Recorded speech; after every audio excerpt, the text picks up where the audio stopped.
Institute of Management and Public Administration, GIMPA.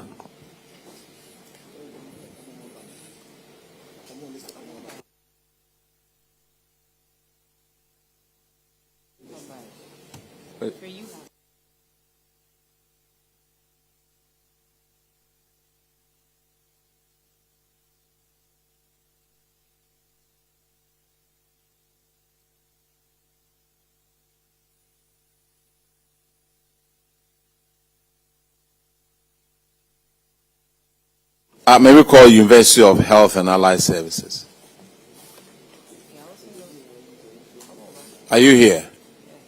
Yeah, please come forward.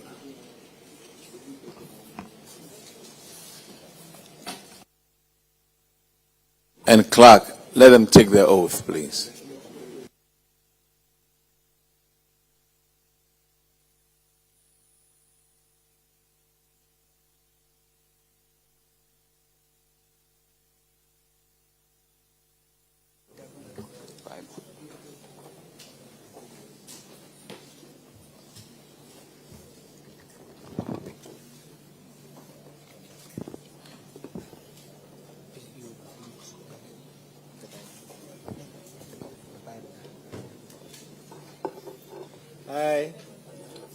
I, Frank Edwin, swear by the Almighty God swear by the Almighty God that the evidence I shall give before this committee that the evidence I shall give before this committee touching the matter in issue shall be the truth, the whole truth, and nothing but the truth. So help me God. So help me God.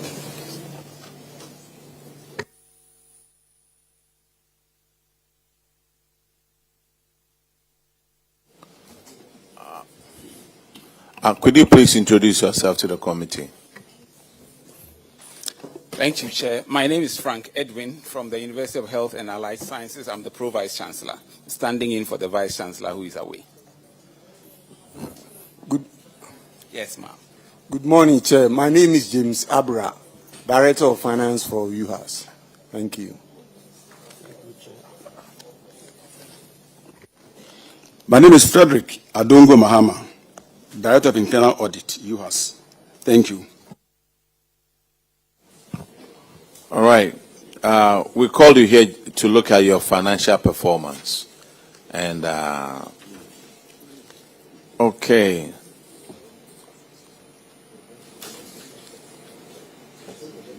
Now, I see that there's a 57,000 here for interest income. Where did that come from? Director. I'll let the Director of Finance answer that, please. All right.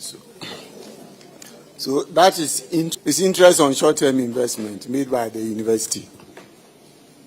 Okay. But why the big jump from 2022 to 2023? All right. So 2022 had a very small money invested. By 2023, the amount of money invested was huge. The university had some project funds that it did invest and earn that interest. Thank you. Now, on your same income out here, I see revenue from exchange transactions.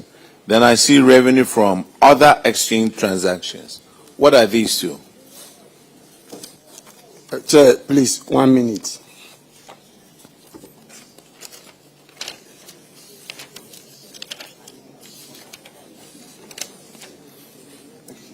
So, Chair, if I may. So the exchange revenue from exchange transactions are made up of academic charges and other approved charges of the university. So things like application forms and those kinds of things. And then I think your other question was non-exchange. Other exchange.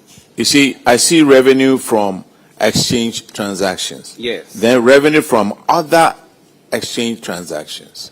Okay, so the other ones are sundry income, and it's made up of project overheads, research project overheads, things like accommodation,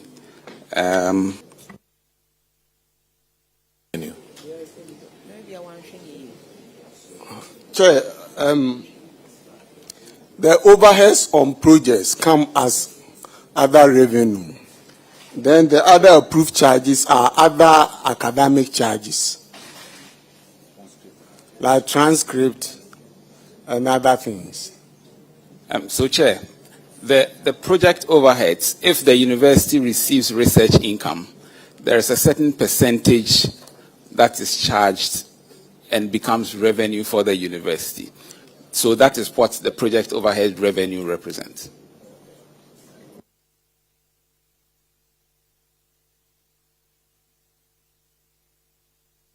But auditors, I mean, that's what they are classifying. Is that how it should be classified? Yes, Honorable Chair, it's an income to them, and they can classify it under the exchange income transactions. So it's acceptable under IPSAS format. Thank you. Now, when it comes to your financial position out here, current ratio is about almost the same as from 2022 to 2023. Current liability went up 40%. Yes, Chair. Current liability went up by 40%. It was due to the project funds. It moved from 13 million to 24 million in 2023. All right.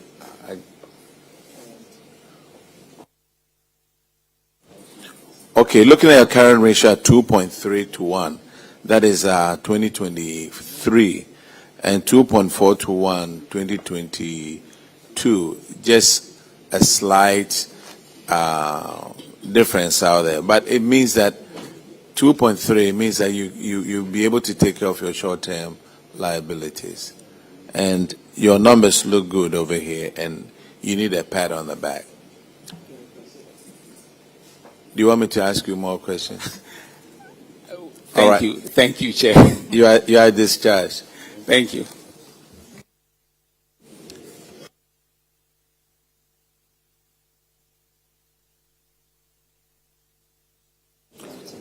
May we call Sunyani Technical University, please?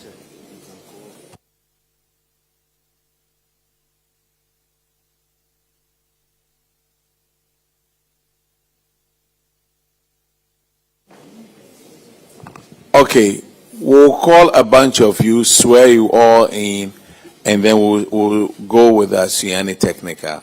So let's call Accra Technical University, Kumasi Technical University, Tamale Technical University, Dr. Hila Leman Technical University, Boga Technical University, and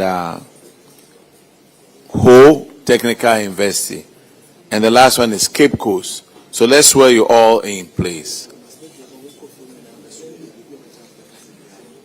And anybody who will answer questions, just take the oath.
I Thomas Kwafo, swear by the Almighty God swear by the Almighty God that the evidence I shall give before this committee that the evidence I shall give before this committee touching the matter in issue touching the matter in issue shall be the truth, shall be the truth, the whole truth, the whole truth, and nothing but the truth. and nothing but the truth. So help me God. So help me God.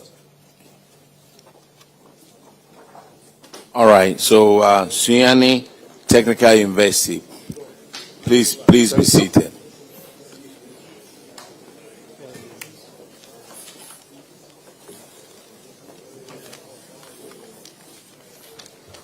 Could you please introduce yourself to the committee?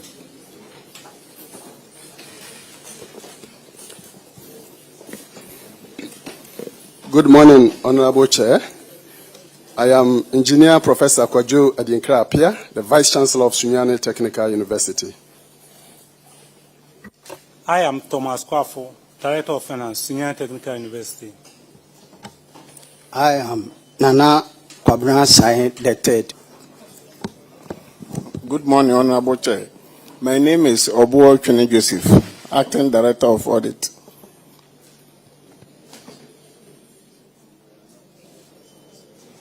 Director, if you could turn your microphone off. Thank you. We'll start with the financial performance, and Honorable Frank Yeboah will take care of that. Thank you, Mr. Chairman. Sunyani Technical University. You're welcome. I think that you did well. The surplus of 12 million Ghana cedi. In 2023, you made a surplus of 2.9 million Ghana cedi, as against 12.8 million in 2024, which is very. Employees' compensation increasing by 57%, from 70 million in 2003 to 110 in 2004. What accounted for that? Honorable Chair, I will ask my Director of Finance to answer. So we introduced some new programs. We had financial general salary increment also affected that one. Thank you. Okay. I'm taking you to your financial position, and I'm seeing 49% increase in current assets. And has been explained that this is largely due to cash and cash equivalent. But if you look at your financial position, I do not see any interest income. Is it the case that the cash and cash equivalent is sitting in your account without investing part of it? Because I didn't see any interest income under your financial performance.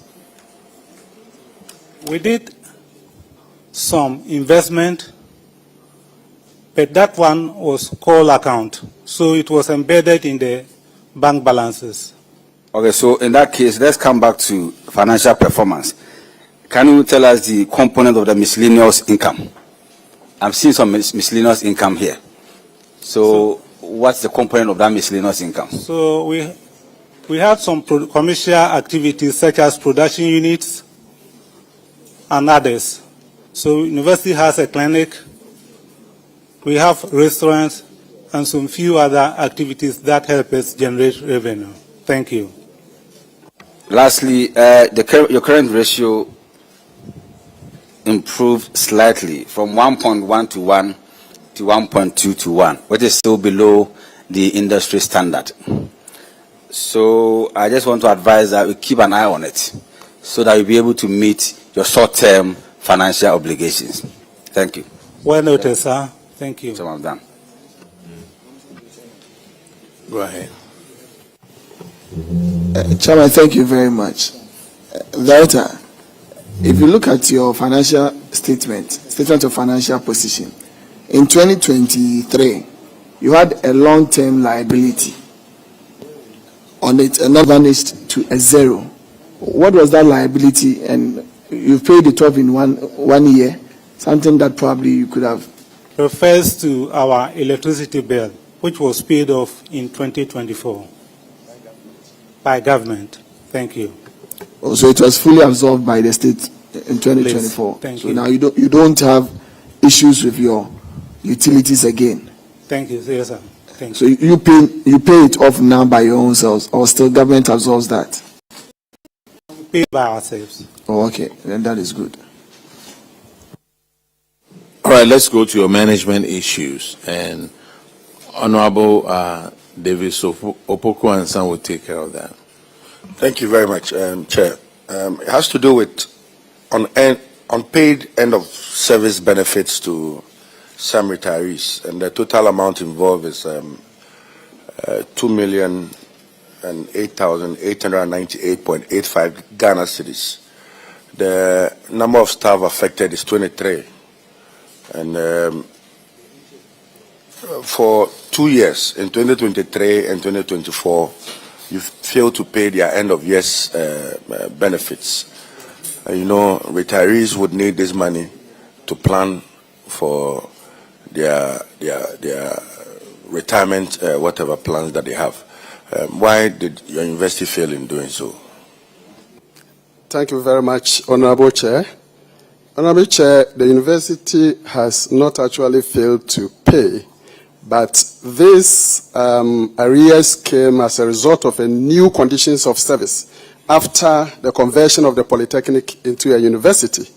We used to pay previous condition of service for Polytechnic, which used to be less than the university condition. So when the university condition came, government approved in the year 2021, and the governing council had to come out with a new policy to show where we are going to gather monies from. Because as I mentioned, it is quite in excess.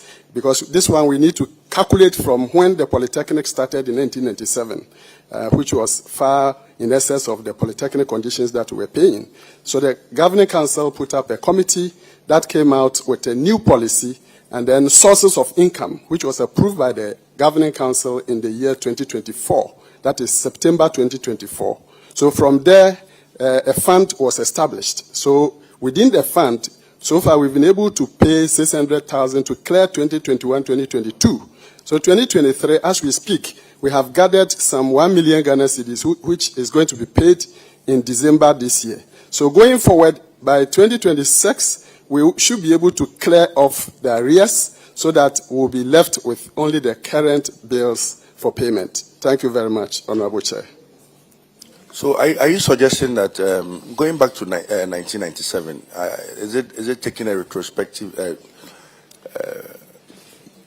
Yes, Honorable Chair, the previous, but the university condition came with a different description, and that was 1 month basic for each year served.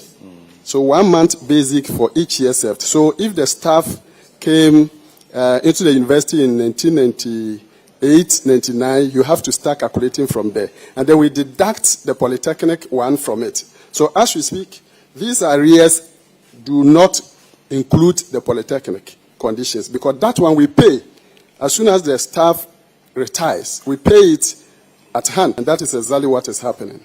Is it the same as ex gratia? Is it the same as the thing that the MPs take? That they get insulted all over the media? End of service benefit. It's not ex gratia. Is it the same as ex gratia? Honorable Chair, is ESB, on end of service benefit. Okay. Based on our conditions of service, approved by government for payment. There's Ohene sitting next to you. And in Akan, there's a proverb, they say, Okoto di ene bodre. To it. Hey, any idea?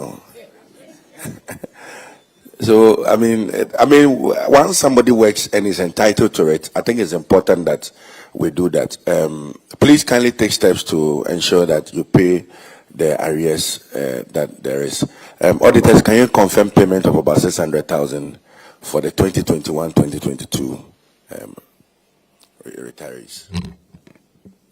Honorable Chair, we are yet to receive evidence to that. Sir, they have not received evidence to that. Kindly furnish the auditors with the evidence that you have. Thank you. The payment was made in April this year. So that is when the auditors had come and gone. So we'll show evidence. Thank you. Sir, Prof, yes. You mentioned that the arrears came about as a result of the new conditions of service that you signed up to. I want to find out from you, what quantum of the conditions of service comes from government and what quantum is supposed to come from the university? Honorable Chair, for the conditions of service on end of service benefit, it all comes from the university. Apart from the salaries that we receive, when we retire, the university is supposed to take care of the ESB. Thank you. The university is supposed to take care of the ESB of service that's with the government. Don't you look at your strength? Don't you look at how much you can pay before you sign on to it? Because if you give us the impression that the arrears is as a result of a conditions of service that government gave you, yes, then I'm a bit, I'm at a loss. Because you gave us the impression that the arrears came about as a result of the conditions of service government gave you. But then, for the end of service benefits, you have confirmed here that it is the university that pays. So why don't you sign on to something that your strength or your revenue can accommodate and not build on arrears? Honorable Chair, I must mention that the universities are not saying we cannot pay, but it's a matter of time. Because of the arrears, when the implementation was done in 2024, then you go back and calculate. But we have already done a plan, a 10-year plan in the policy. We have from 2022 to 2032. How do we pay? And there are sources of income that were identified. It's all captured in the policy, which was approved by the government, the governing council. So it is a matter of time. Within 2-3 years, we'll clear the arrears so that we'll be left with only the current year going forward, as it used to be. Thank you. Well, the impression you left with the beginning of your conversation with my vice chair was that this is as a result of the conditions of service that government gave to us. That was what you said. And so this is something that you agreed on equally with government, and you have come up with a plan to make sure you clear it. So I think that is... yes, please. The next infraction is on paragraph 346. Honorable Nana Oseje will take care of that one. Thank you very much, Chairman. Finance Director, I will take you back a bit. You made mention of a call account. I would like to find out the income or the interest on the call account. Where is it captured? So it will be part of other incomes, miscellaneous income. But I don't have the breakdown here. So in our accounts, we identified, I think, about we have those income. Thank you. Okay. But you should have gotten it readily available. Okay. Noted, sir. Thank you. So meaning your surplus of 12 million will also be in the call account. I'm asking this question because the rate on a call account will be much lower than the rate on a fixed deposit. So if you are keeping this huge money in a call account, there is a disservice to the university. Good Noted, interest. Sir. Noted, Honorable. Please. My question is on the auditor said that about 163-acre parcel of land belongs to the university. 35 acres had been encroached. Please, how far with that? 35. Honorable Chair, Sunyani lands most of them are vested in the government of the Republic of Ghana. So when the Technical Institute, which later became the Polytechnic and then the Technical University, was established in 1967, part of SUSEC, that is Sunyani Secondary School land, was carved out to establish the Technical Institute. Now, when the Polytechnic came into being, at a point, I think around 2014, a woman claiming to be a member of the family that used to own the land before government vested it into itself, wrote to the university that they need compensation.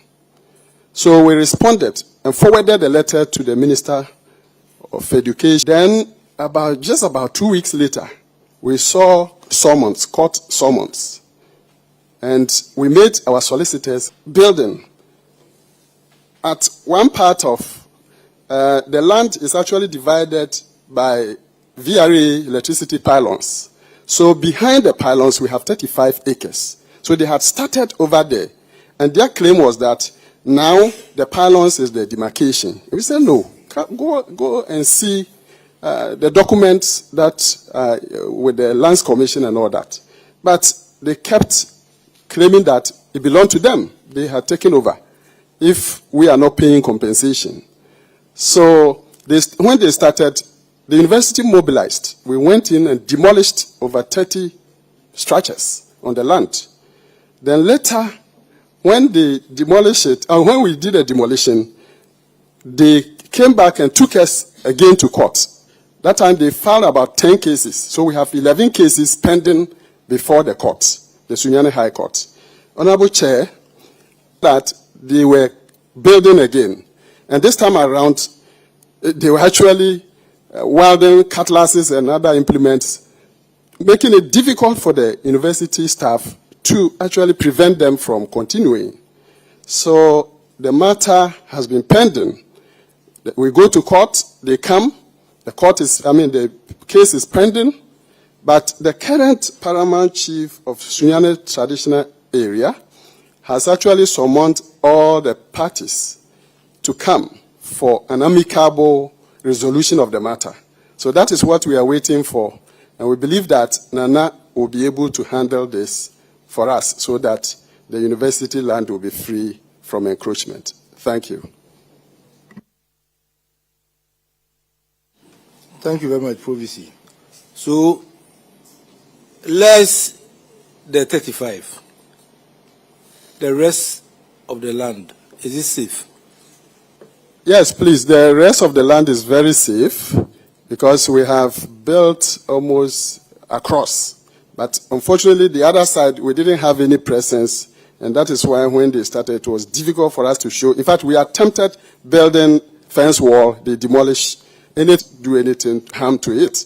So the containers are still there, but they have sold the land around it. So if you attempt going there, you see people wielding machetes at you and all that. So it has become very difficult for the staff of the university to actually penetrate. Thank you. Thank you very much, Honorable. Didn't it? Yes, please. And the council had advised you to build a structure out there.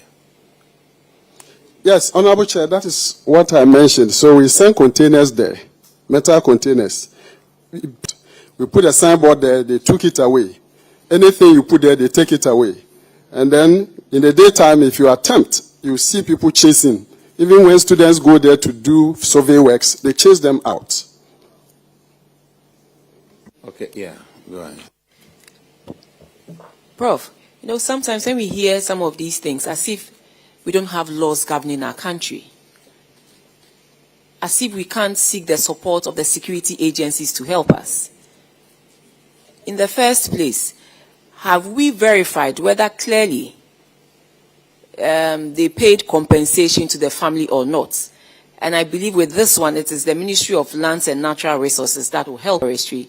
Maybe we should find out, family, in the first place, that is what we should, that they were paid or they were not paid. Then we take steps to make sure we give them the compensation if they were not paid. And then if they were paid, we also show proof.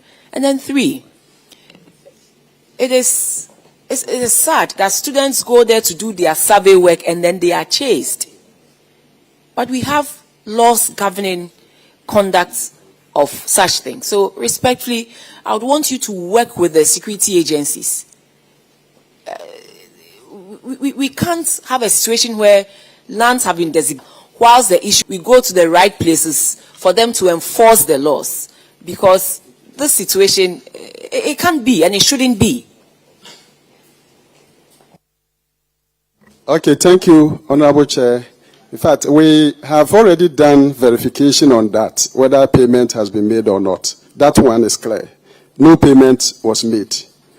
So that is why when they were pushing for compensation, we said, okay, we have forwarded it to government. So wait for us to hear from government before you do anything. But within a very short space of time, they started executing what was in their head by encroaching. But it's actually going against us because we now need more space for structures, especially hostel facilities. The university is lacking, but the student population is increasing. Currently, the student population stands at 10,000, and the existing hostels on campus is able to accommodate only 1,000 students. So the 9,000 have to find their way out. And this is, so we are appealing to government to actually come in to assist us so that we can. I would want you to take the necessary without the involvement of the Ministry of Lands and Natural Resources. They will have to take the initiative. Take a copy of the land documents, assess the quantum, and assess the compensation that ought to be paid, and then the minister will have to take it to cabinet for cabinet to approve. Then the Ministry of Finance will work and find some monies to make sure they pay these things. So respectfully, I want you to help. Some of these things, when you write letters and you think you get a response, it doesn't work that way. That is the ideal situation, that you write letters and then you also expect a response. But it doesn't work that way. So respectfully, if you can do the follow-up, go to the Ministry of Lands and Forestry, Lands and Natural Resources, and explain this to your minister, and then is watching or will hear this, they will grant you audience, because you have to utilize the land, because the land was given or acquired for this purpose. And it's not that the land is not being used for the purpose for which it was acquired. It is a matter of time and, like you said, resources. So we want to support you, but then you also have to take that initiative so that we, together, the committee can support you, make a case to government and the security agencies to help you do what is expected of you. Build more hostels for the 9,000 students who are living outside campus through no fault of theirs and through no fault of yours too. So, Prof, we are in this with you, but you also have to take that initiative. Thank you. Thank you very much, Honorable Chair. We'll go ahead to do that. Thank you. Thank you, Chair. This is just a suggestion. I'm getting a bit worried and sad because this is coming from my own region, and then this is one of the few universities we have in the region. I want to know: have this matter been brought to the attention of the Regional Security Coordinating, the Regional Security Council? Yes, please, Honorable Chair. Even the former regional minister, Amma Richardson, when she became the regional minister, because she came from the university, she was a staff. She was very aware, so we had a lot of discussions with her. And then the current regional minister, we have also placed the matter before him. Thank you. Thank you. I think we all have to add our voice to this, because looking at the security situation, from your narration, it seems it is getting out of hand. It is beyond your control. So they have to beef up the security that you have so that they can protect the place from encroachment. So as you have hinted, I will also add my voice, and then we see how to find finality to the issue. It is worrying. As for Bruno, we know chiefs gives lands freely for educational institutions and other things. So this one is something, but we'll handle it. Thank you. Thank you, Honorable Chair. Yeah, thank you, Mr. Chairman, for the opportunity. Mr. Chairman, it's very worrying listening to the management of the university, because if a public university is going through this difficulty just to have access to a land that, according to them, is legitimately theirs, what about the ordinary citizen and this culture of land gas that students go for surveying and they are chased out? And we have laws in this country. Even if, or assuming without admitting that those who are encroaching the land have the proper title to the land, you don't go chasing people or students with machete and all these weapons. I think that the Bono Regional Security Council, I'm sure they are listening, they should take this matter up as a matter of urgency and address it. It is a national security matter. So, Mr. Chair, if you can give a direction in that regard, I believe it will be helpful. Thank you. Thank you very much, Chairman. VC, sorry. In your management response, the management is currently in the process of securing a loan to construct hostel structures across the areas being encroached. Please, how far have you gone with that? Because you have a student population of 10,000. It's huge. Or more. And I know most of the banks will be interested. So how far have you gone with that, please? Honorable Chair, the Council gave approval to this loan. We are now in talks with about 3-4 banks who are prepared to sign on to the loan so that we assess it for the development. Thank you. The designs and everything are ready. All right, sir. You have enough problems on your hand. You are discharged. Thank you very much, Honorable Chair. Let's call University of Energy and Natural Resources.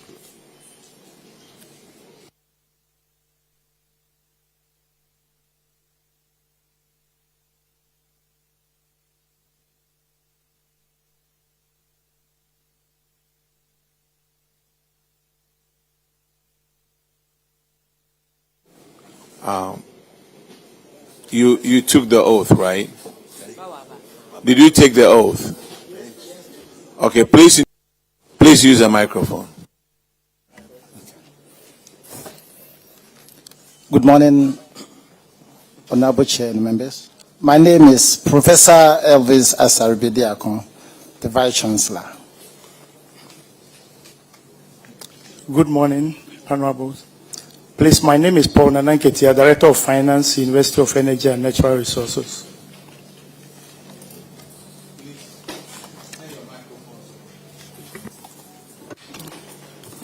Good morning, Honorable Chair. Please, I'm Hefo Dasare. I'm the head of the Human Resource Division. All right, we'll start with Honorable Alhaji Bawa. It's paragraph 252. Thank you, Mr. Chairman, and VC, welcome. My first question to you, we are going to peruse your financial performance. And the university ended the year 2023 with a surplus of 4,286,804 as compared to a surplus of 10,478 recorded in the previous year, that's 2022. Even though your income increased, what accounted for this loss in surplus? Thank you, Honorable Chair. Yes, rightly, as you said, yes, our income increased, but when we come to the expenditure, we realize that employee compensation increased from 79 in the 2022 to 102 million. So that really was one of the main reasons for the reduction in the surplus, and also other recurrent income, 56 million as compared to 36 million the previous year. So, Honorable Chair, this accounted for the reduction in the surplus. Can you walk us through the, what constitutes other recurrent expenditure? Okay. Current expenditure. Other current expenditure, okay, yes, I'm coming. So, other current expenditure, 9.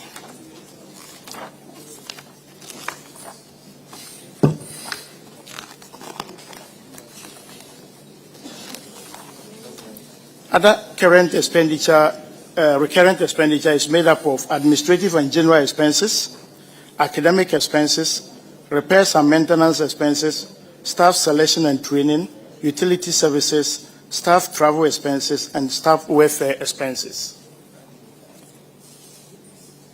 Thank you, Honorable Chair.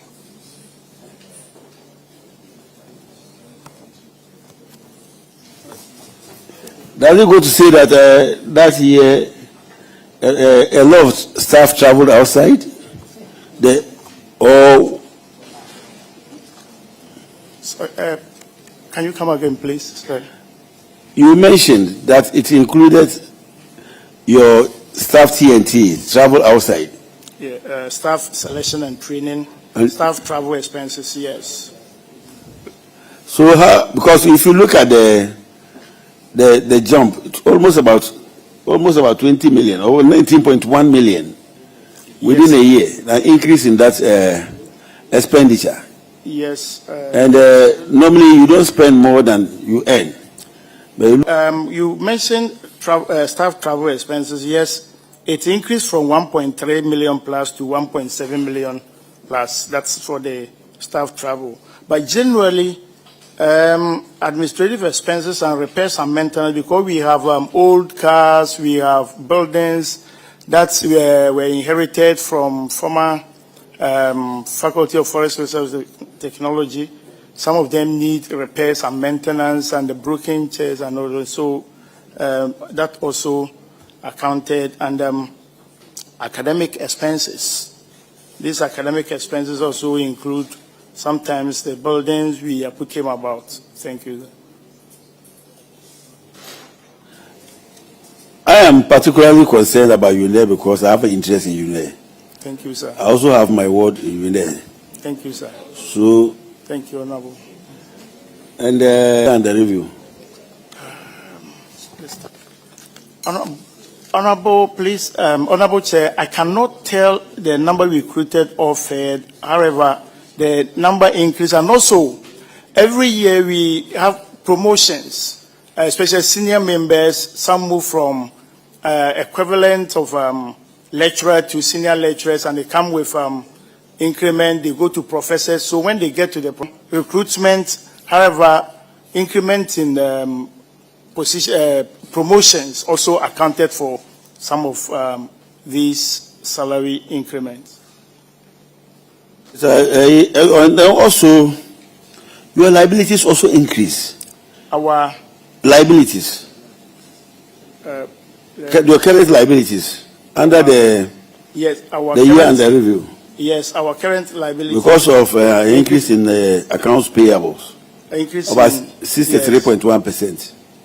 Yes, our accounts payables and liabilities increased from 10 million to 20 million. So we are putting up burdens. So sometimes at that time, maybe they've raised certificate and we have not been able to pay. That's how come these things raised to that level. Thank you. VC, your account under that year, it doesn't look good. Because the report is indicating that you will struggle to meet your short-term financial obligations if they fall due. Because your current ratio also declined substantially. Yes. And so you struggle whenever you have to meet your short-term financial obligations. What are you doing to improve that? Thank you very much. And we have to spend a lot of our IGF.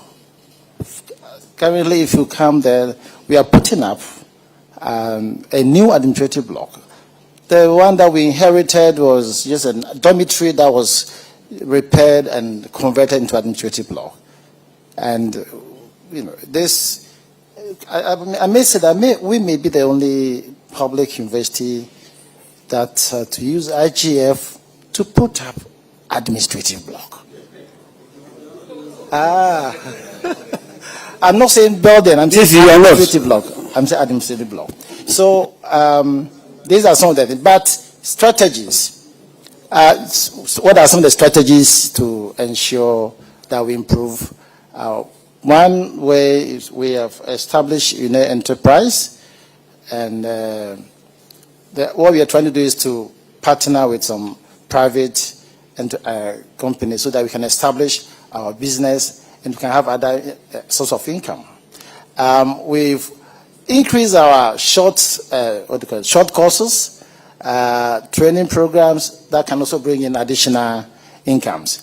We have, in terms of research, we've taken our staff through grantmanship, and we are winning more projects currently, and so all this will bring in more income to us. And then also financial prudence.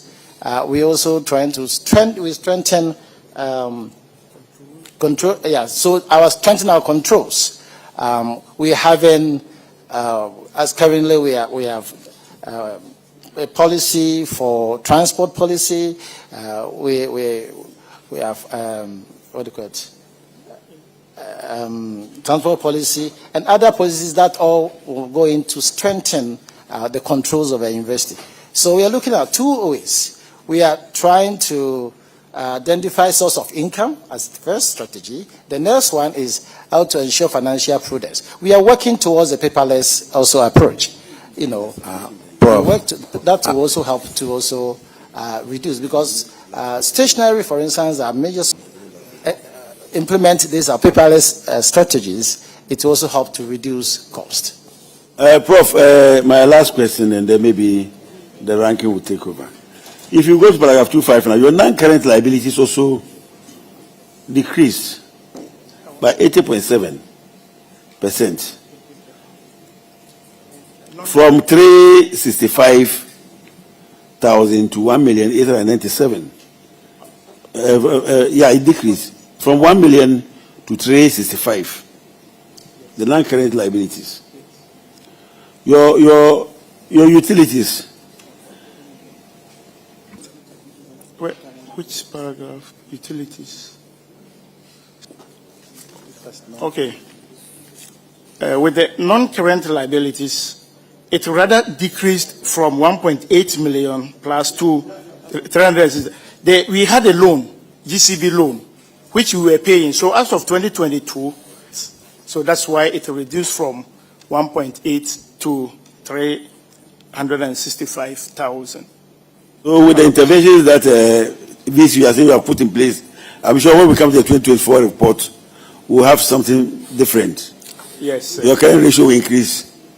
We are hoping so.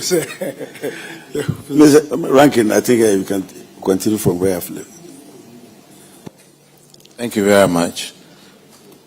Prof, I'm really concerned about your compensation. If you don't watch it, very soon your recurrent expenditure will be higher than your compensation. What is the status right now, 2024 or 2025? Honorable Chair, I cannot tell it because I don't have the figures here, but we saw it and we are working to reduce it. When we come, I'm sure there will be a reduction, or it will improve. It will improve. Sir, you are dealing with public funds. Yes. You are dealing with public funds. That is the only thing I would say about it. Okay, now, yeah. let's move Thank on you. to paragraph 261 and Shirley Chair will take care of that one. Honorable. Of unearned salary amounting to 4,246,239. The auditors noted that 60 employees, former employees, owed the university 6,151,445.42 Ghana cedis. And you have been able to recover 1.9 million Ghana cedis with an outstanding of 4,246,238.97 Ghana cedis as of March 2025. The auditors recommended that you take the full outstanding amount of 4 million plus and pay same to the Auditor General's recoveries account. You, in your response, said that you've developed a repayment scheme which would ensure that the total amount is fully paid by September 2025. We are in November 2025. Have you paid the amount in full? Thank you, Honorable Chair. This is the current status.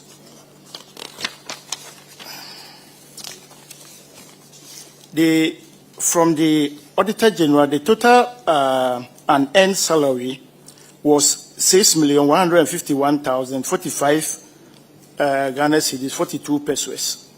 Now, out of this, some came to the university as amount withheld, and some to 1,984,100.89.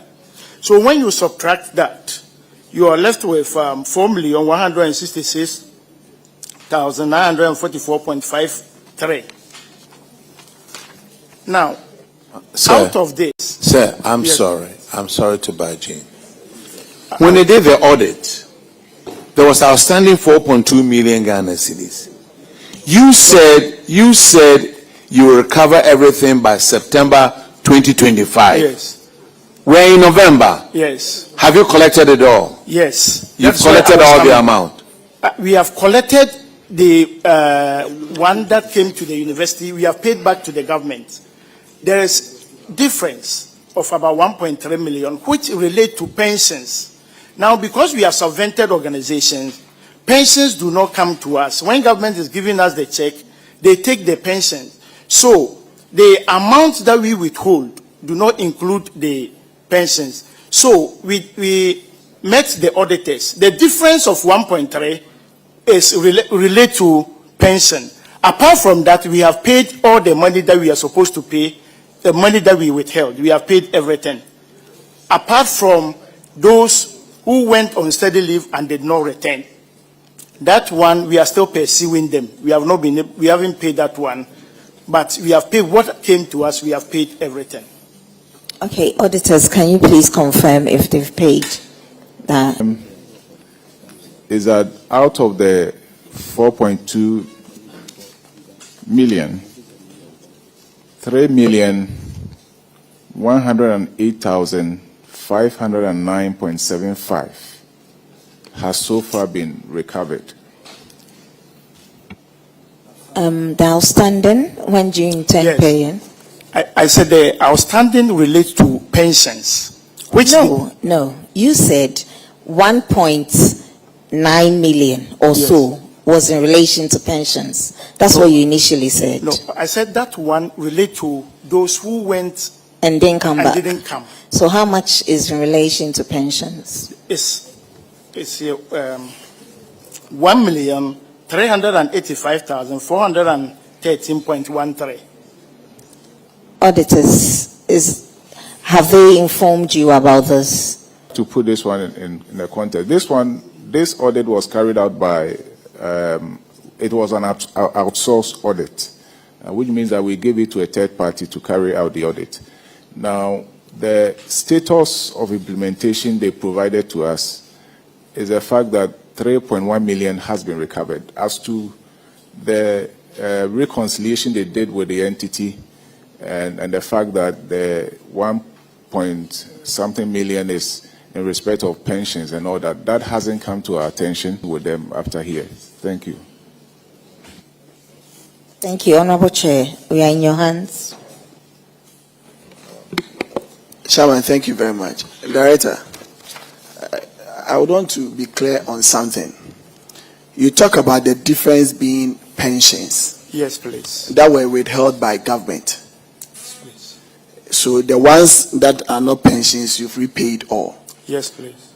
If you look at the details of payment of an earned salaries, these are the net amount that comes to the individuals who were presumably under your care and left.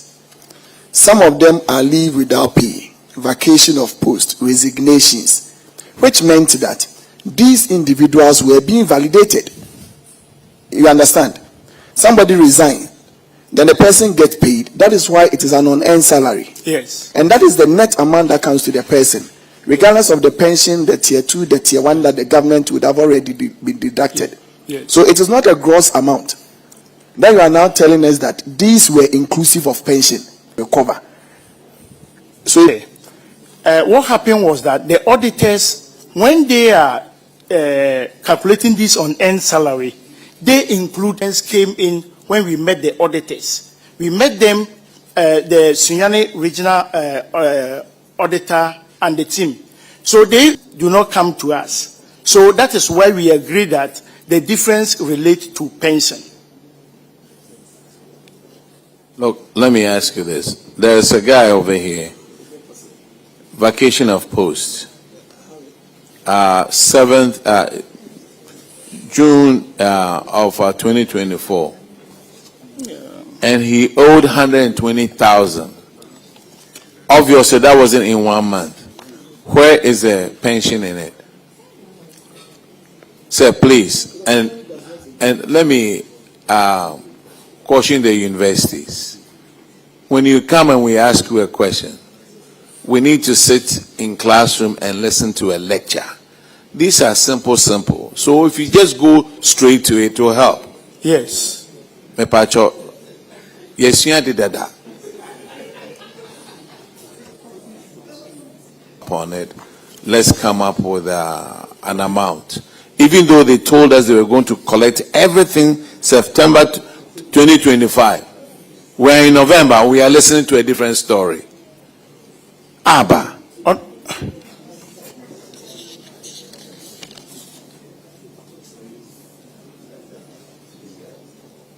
Okay, you are discharged. Thank you. Now let's call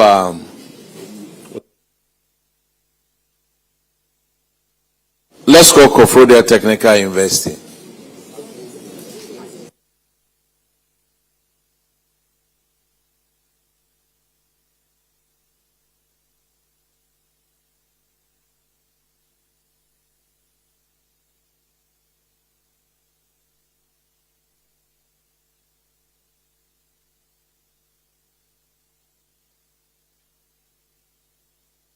Please introduce yourself to the committee.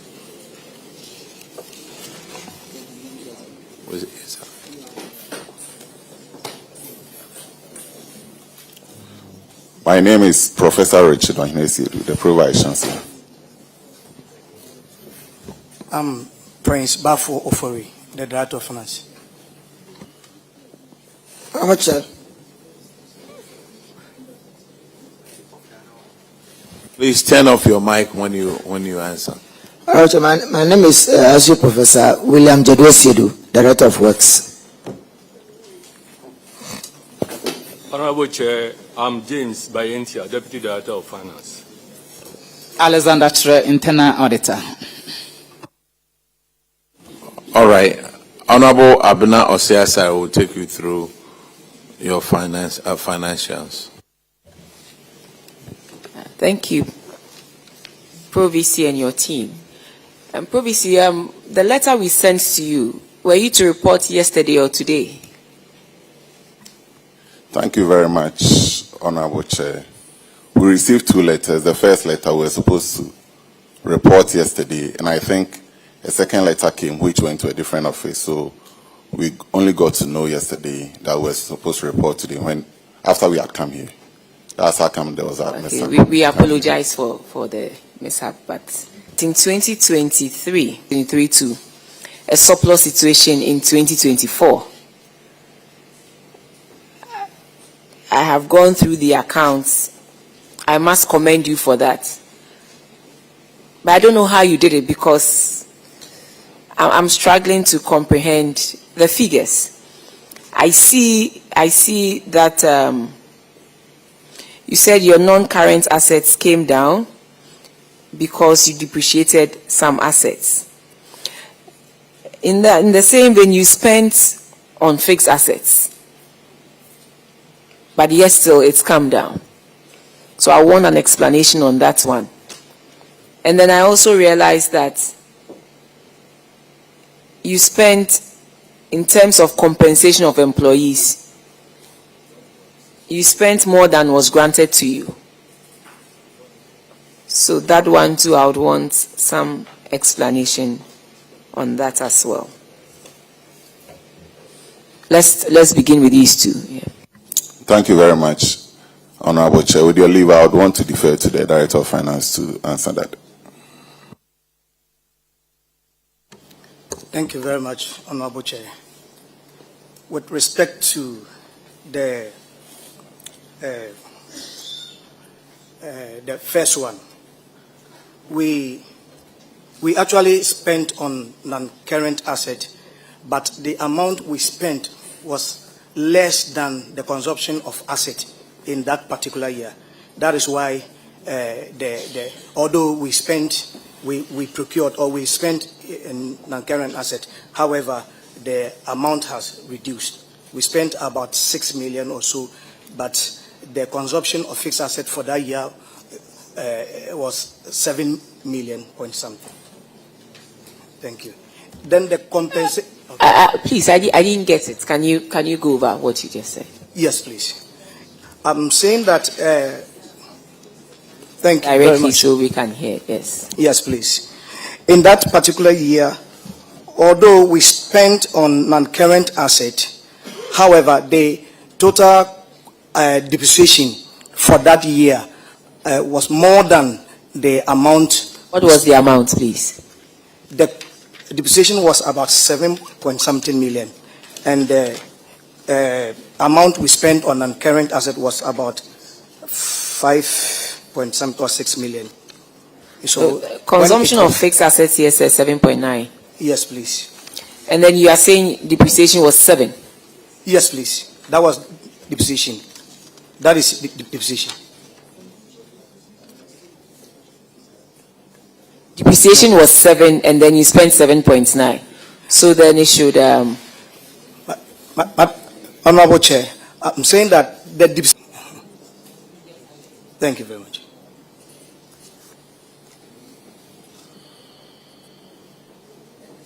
Yes, the government gives to us. We also pay part-time adjunct lecturers because of lack of personnel. So we actually recruit part-time lecturers to beef up with our lecturers. That's why it was more than what we received. Thank you. Yeah, for a university to have should I say, monies that you are investing in various handles? Thank you, Honorable Chair. We were prudent when the money came in initially. Usually in the university, during the first semester, you have the students paying. So at that time, we were a little bit prudent to end that. Thank you. User fees. Yes, it depends on... just an estimate, not the actual, but just give us an idea. Yes, at times it can be about 8 million, at times 10 million, at times 10 million.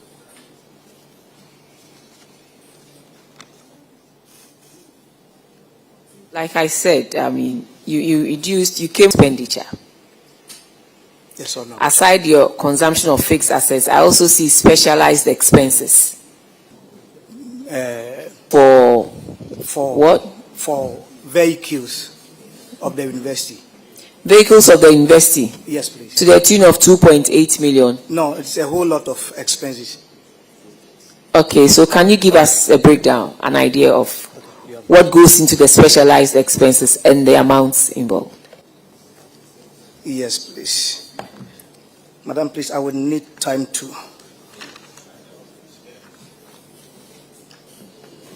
You have the. Sorry.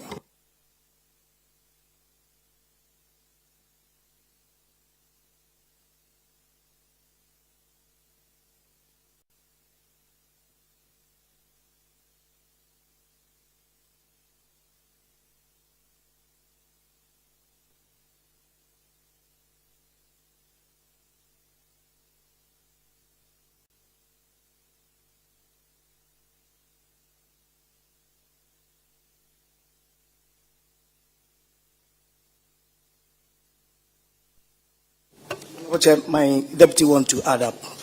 Honorable Chair, the specialized expenses comprise a lot of items. We have professional subscription fees, legal expenses, donations, and because of the format of the format we are using, we have some grants from some development partners. KIC under that. So the 2 million plus is made up of all these items. Thank you very much. Thank you. My heart is at ease now, because when you said insurance claims for 2.8 million for a university, you wonder what actually, yes. So thank you. You improved upon your current ratio. In 2023, you couldn't fully cover your short-term liabilities, but in 2024, at least you can do it by 2.4 times. And looking at your strength, your location, you can raise more money from your non-tax revenue or your IGF. And so I expect you to be able to raise more revenue. And since you have 100% retention, you raising more revenue does not mean you should increase your administrative expenses. So please take note of that and work at that. The other one has to do with your indebtedness, the indebtedness of separated staff. I want to find out how you process a staff for payment. How does the university process a staff for payment? Madam, once again, with your leave, I think the Director of Finance will take that. Thank you very much, Honorable Chair. We have a payroll unit that at the end of, by 15th of the month, they would have collated, they have a sheet that it takes to all faculties department to validate the personnel over there. So by 15th, they would have received all, and then the team would use that validation form to actually indicate. We have validators A1 and B. So after the B1 have done their certification, before it is electronically forwarded to the A1, which is virtually the Vice Chancellor and myself, and we'll certify that. If one goes through all this process and then someone retires way back in 2019, December 2019, we continue to validate the person and pay from that date to November 2022. More than 24 months, yet you go through all these steps. You go ahead and pay the person book. So one may ask, truly, the steps you just mentioned, did you take that same steps to validate John Kojoteria Hayford? Madam, John Kojoteria left for study leave in the UK. He didn't return an initial 3 years or 4 years, depending on, the length of your study. Beyond which you are given an extension. Once you're on study leave, you are supposed to present progress reports. He wasn't responsive with our request, and the university took steps then to terminate. Was it supposed to come to the university, say, every month, every quarter? What was? We normally do, I think, every year. It's yearly. Every year you are supposed to bring a progress report. Bring a progress report. Yes. And for 4 years, we closed our eyes to it.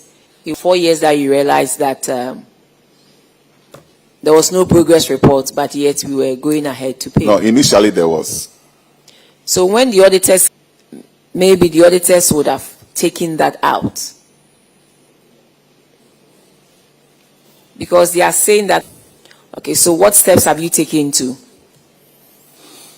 So we have a 5-point action plan to recover funds of this nature. Initially, You have a 5-point action plan. a 5-point action plan. Point action plan, okay. Yes, so Please share initially it. we've written to all those, there are 6 of them as they are listed here. We've written to all these persons with their indebtedness.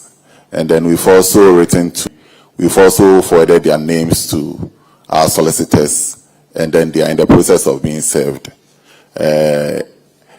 We are also going through our documents to find out whether they have any entitlement to the university, which would take out and then pay that into government chest. And then finally, we are also looking through our systems and protocols to ensure that any lapses, we close all lapses so that these things don't occur in future.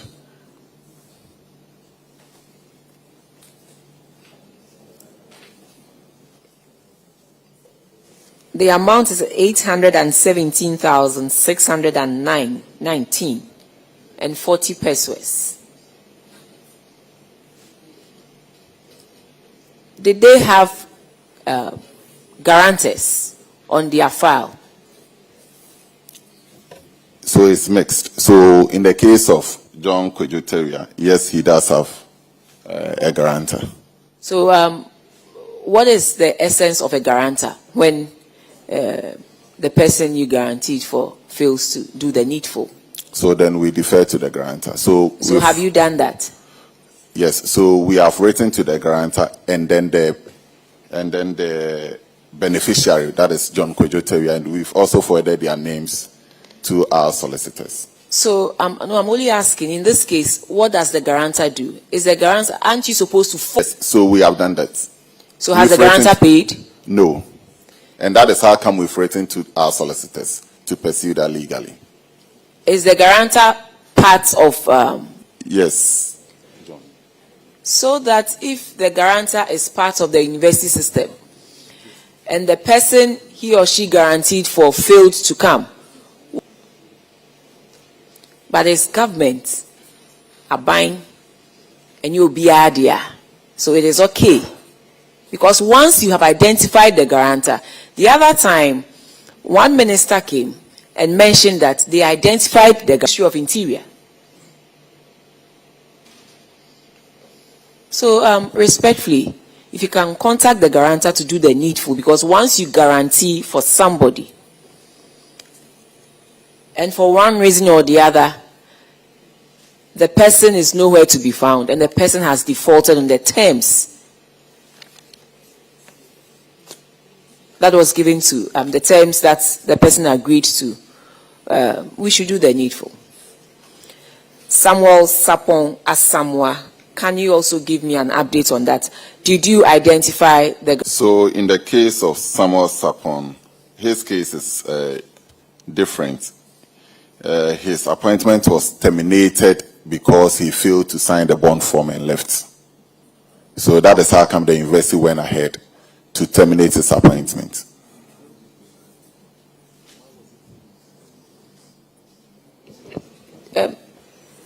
Provisy, you said the person failed to sign before leaving when you, the university granted the person permission to go and study, and yet the person failed to sign.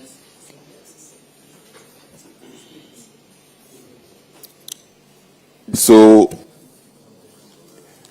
what happened was that the applicant was given, or the staff was given the permission to go. Normally, when, per the current system we have, we write to the person, and in the letter we indicate that to sign. So once we have a 5-point action plan we are pursuing, we are reviewing our protocols, because these are part of the lapses I've mentioned. What is happening is that rather than, if we go ahead and then give an award letter, and in the award letter indicate that the staff should ensure it is signed before he leaves, then that is how come this thing can happen. But if we make sure that the person signs before the award is given, then this thing wouldn't reoccur. And that is how come in my narration earlier on, I did indicate that, I mean, the protocols would have to be reviewed, and we are reviewing that to ensure that it doesn't reoccur.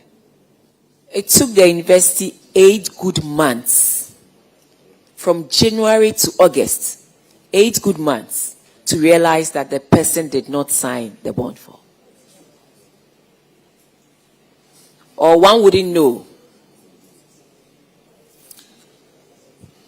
It is not something the person did not sign the bond form, but yet has gone ahead and to take advantage of the permission to go and study out and receive a bill.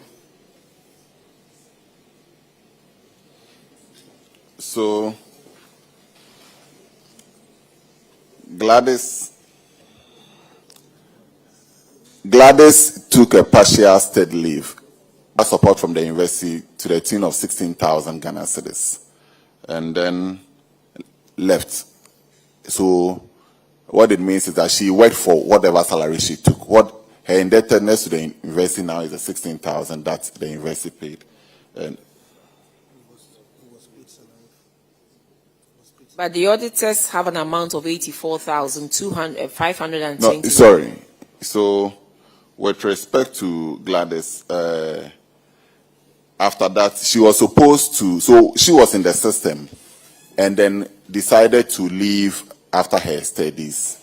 And by the, what she was supposed to give 6 months notice before.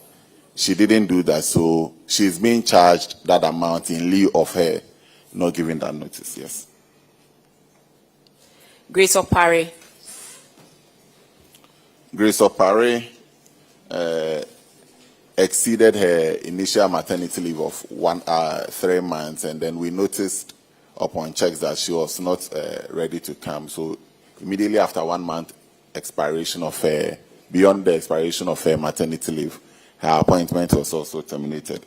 We've gone ahead to recover part from her entitlements, yes. Okay. And so you are hoping to use other means to defray the rest of the amount. Yes. Benjamin Gansa. So Benjamin Gansa's case is similar to that of Samuel Sapon. You also failed to sign the bond. Yes. Then it tells us that your internal controls in that area is weak, and so you need to improve upon that. And the last person is Atta Yusuf. Similar. So there are 3 of them with that similar situation. And so now you are in the helm of affairs. I hope that with the kind of infractions that you have seen, you tighten that area, because as a university, you always grant people permission to go and study. The fact that these people have committed this infraction does not mean it should prevent other people from enjoying these benefits. But you need to tighten it and make sure that those who have done it pay the price for what they have done. And so we look forward to hearing from you on the guarantor, because once you guarantee for somebody, that is the unfortunate thing though, but then you should be held responsible for the person's inactions as well. So On this note, out of the 817,619, how much have you been able to collect? And how much can the auditors validate after your confirmation? I would want the Director of Finance to speak to that. Thank you. Honorable Chair, we received from internal payment. So we'll seek your permission that we furnish the details with them. How much have you collected from the 619 liability? Okay.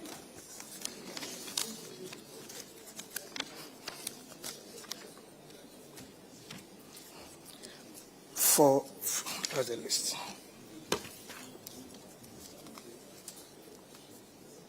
Okay. From John Tavia is 7,900. From Samuel Sapon been cited for. And you don't come here and say we should give you time to calculate how much everybody has paid. Respectfully. Madam, please, I have it now. Sorry. Grace Opare, 7,991 Ghana City, 80 pesos. John Tavia, 3,995.999. Samuel Sapon, 7,991 Ghana City, 80 pesos. So far. So John Tavia owe an amount of 486,000. Yes, Honorable Chair. They are not in the country. And I'm glad that Pro VC mentioned the fact that for John Tavia, the guarantor works with the university. So he liaises with the guarantor to make the necessary payments.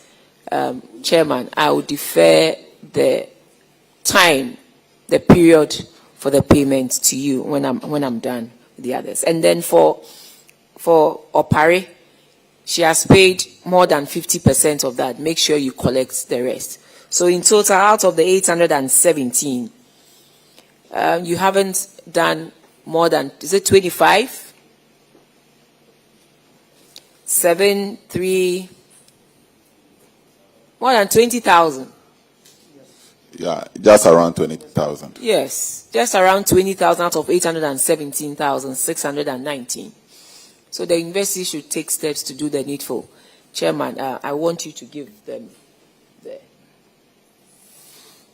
the period through which they are supposed to clear this infraction.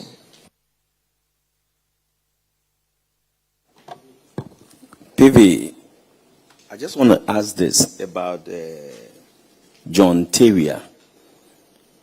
It's clear to us that you've been able to receive 3,000 plus as payment. And then from your narration, he's nowhere to be found. So who paid that money? Is it the guarantor, or there was a trace that you managed to get him to pay the 3,000? Who paid it? So all the amounts that were mentioned here are to defray. So these are not payments directly coming from them, but entitlements. Sitting with the university now. Last one. Is the entitlement still on hold, or it doesn't come again? If it's still on hold and then entitlements are coming, why can't you use it to defray the cost and still 3,000? Has it ceased coming, or it continues? It ceases. It ceases coming. Prof, 1,000 Ghana cities on separatist staff. How you don't have any, you can't contact these people, and then you don't have any payment plan. But it looks to me like this was planned chaos, because these people failed to sign a bond. At least you have 3 people who failed to do that. It looks like conspiracy to me, sir. Yeah, on the face of it, yes. But this is what I consider as lapses. Normally, so this is what happens. Once a person is granted steady leave, he's written to, just like I did indicate, stating that his application for steady leave has been granted and that he is to go to the HR and then get the bond forms filled before leaving. When this happens, I mean, once the Staff Development Committee meets and grants this, by default, the head of department who normally validates assumes that that has been granted and the person leaves. So these are part of the lapses I'm mentioning. All right, sir. So we'll make it easier for you. We want you to collect this amount of money in 90 days. However you collect it. If not, those who validated these people will have to pay personally. Thank you. Now let's move on to your next one. Our auditors want to say something. Honorable Chair, with your leave, would also want to recommend that what they have gotten from the entitlement should be paid into the Aegis Recoveries account for onward transfer into the consolidated account. Thank you. Thank you very much. You heard him. Noted, Honorable Chair. Now let's go to your next one. Delayed projects. These started from 2019. You started these from 2019 to 2020. You have made a payment of 37 million Ghana cedis. And these have stalled. Why? Yeah, so these projects currently, in all instances, the contractors now on site working, and we are also happy to inform the committee that 2 out of these 3 projects are going to be completed and handed over before the close of the year. That is the Faculty of Engineering block, and then the Faculty of Built and Natural Environment. Yeah, that's the 5-story. Engineering block is completed. It's almost about 97% complete. It's been painted, and then we are just waiting to for some cleanup and then handover. So hopefully by the close of the year, we should take delivery of that project. And then construction of the faculty block. Same. And then by the 4-story, 27-unit block of flats. So that we're hoping to get it completed by end of first quarter next year. Auditors, could you confirm what he's saying, please?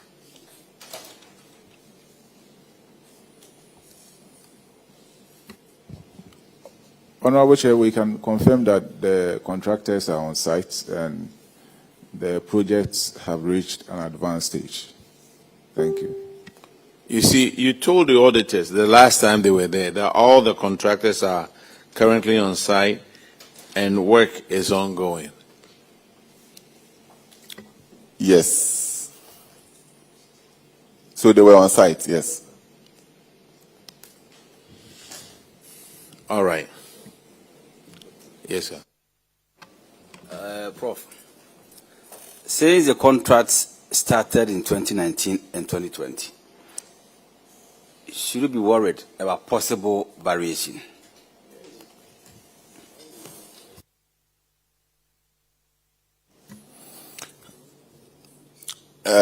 It increase every now and then, yes. So for price fluctuations, they should be expected. Is it a case that they've yes. So is it a case that they've come or you are expecting them? I just want to know that what is happening now. If you take projects that began, I mean, most of these projects, just like you did indicate, started in 2019, and I mean, you all bear with me that we're hit with COVID, which slowed the progress of projects generally in the country. So that, together with the fact that, Prof. Chair, Honorable Chair, again, you note also that 2 out of 3 of the projects are IGF, and then the other one is GET Fund. So for Get Fund, I mean, delays in payment also hit us. I mean, so, yeah. Honorable. 20 what? 19. It was 2020. 2020 what? COVID-19 started 19, and then, I mean, by When 2020. did they come to Ghana? 2020 we were on lockdown. First quarter 2020 we were on lockdown. But you started all these projects in 2019, 2020. COVID wasn't here. But not in 2019. How did it affect the project anyway? No. Certainly, with the lockdown, I mean, we're not working. So that was... Koforidua. But was there a lockdown in Koforidua? And for how many Social weeks? distancing. I'm sorry?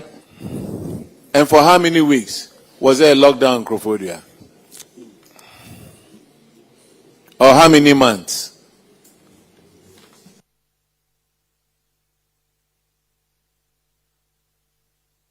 Yeah, I didn't answer that. Prof, I'm just asking you these questions because I know that when projects delay, there will be possible variations and the rest of it. That is why you said the contractors are on site now. So I just want to know if you've hit by or they've come to you with a request in respect of variation, so that we'll take it from there. If they haven't come with variation requests, then that's fine. So, price fluctuations, I said yes. Price fluctuations. Yes. So variations, when you talk of variations, it could either be additional works, change in scope. Price variation. Yes. So price fluctuations, yes. So was it part of the contract or? Pardon? Did you have it in the contract? Was it a clause? Yeah, there is a fluctuation clause in the contract. Okay. Yeah. Did I hear you say that in this part of the world there will be variations? Price fluctuations. Price fluctuations. Price fluctuations. Fluctuations. Changes in price of materials.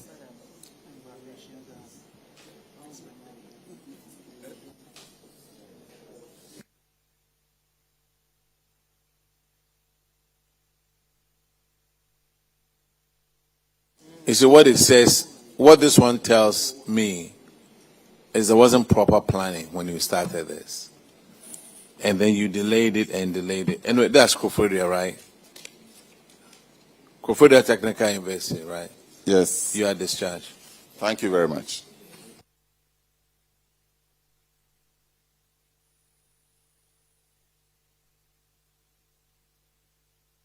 Is Gimpa around?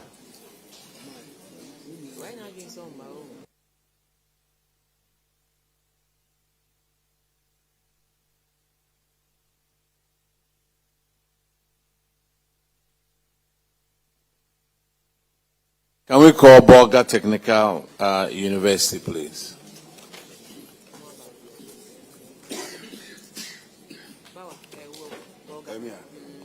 Bolga Technical University, are you here? Oh, please come and sit down.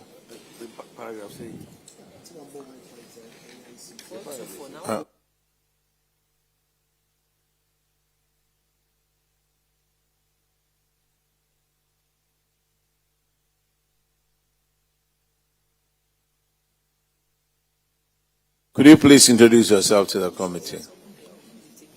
Hey, did you take the oath? Yes, we did. All right.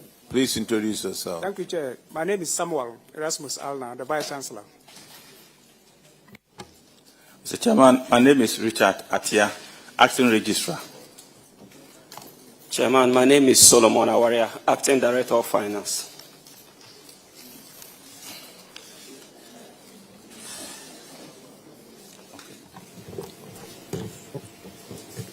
Vice Chancellor, you are welcome.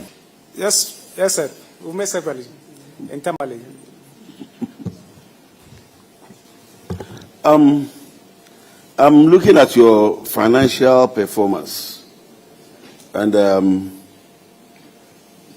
I've seen that the year under review, you ended with a surplus of 35 million and 35 million as compared to 1.5 million recorded in 2023, representing an improvement of 2,321.2%. So, what accounted for this story? Thank you, Chair. So, under the year under review, the university was fortunate to have gotten some grants in kind and some funding from our partners to implement some projects. And also, there was a marginal increase in enrollment. So, in terms of school fees, we're also raking some revenue from that. Maybe the Director of Finance will provide further explanation. Thank you, Chairman. I think those are the issues that accounted for the increase in our profit surplus for the period.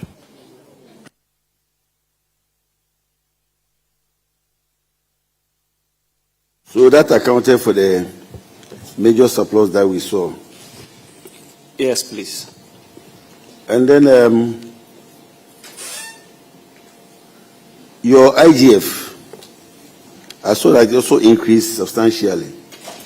So what are the components of your IGF? Can you tell us? Components of the IGF: school fees, donor funding, attestation, transcript, congregation fees, but substantially among them was the school fee. Look at your expenditures. So I saw that your consumption of fixed assets also increased, and that increased about 7.9 percentage points, which is a huge increase from 904 to 1,000 to 7.3 million. So can you walk us through this? Why this huge jump? Thank you, Chairman. As a result of adopting government policy on the fixed assets, there was a need for us to revalue the fixed assets of the university, and that brought about increase in the fixed assets of the university, and subsequently led to the increase in the consumption of fixed or depreciation of fixed assets for the period. Thank you.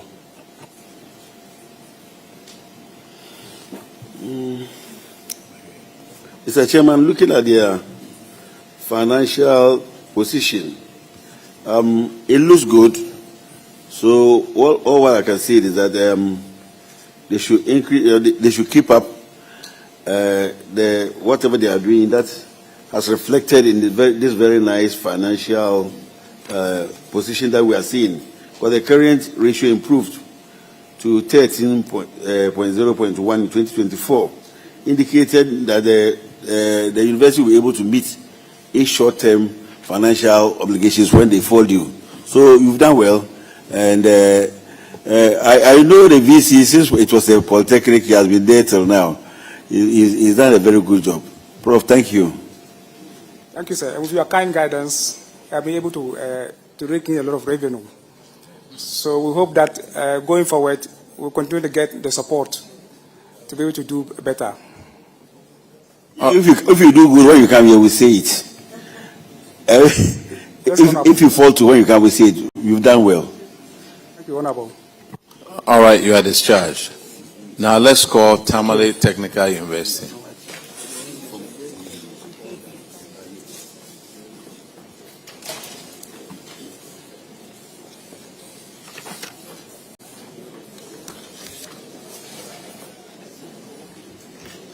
Wow.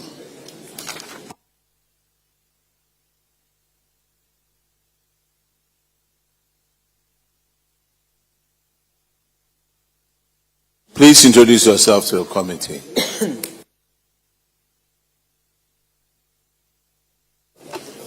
Good afternoon. Good afternoon, Honorable Chair. I'm Bashiru Imore Ibn Said, the Vice Chancellor for Tamale Technical University. My name is Al Hassan Abdurazak, Director of Finance, Tamale Technical University. Honorable Chair, my name is Mohamed Kamaldin Al Hassan, Director of Internal Audit, Tamale Technical University. Okay. Honorable Abena Osiasa will go through the financials with you.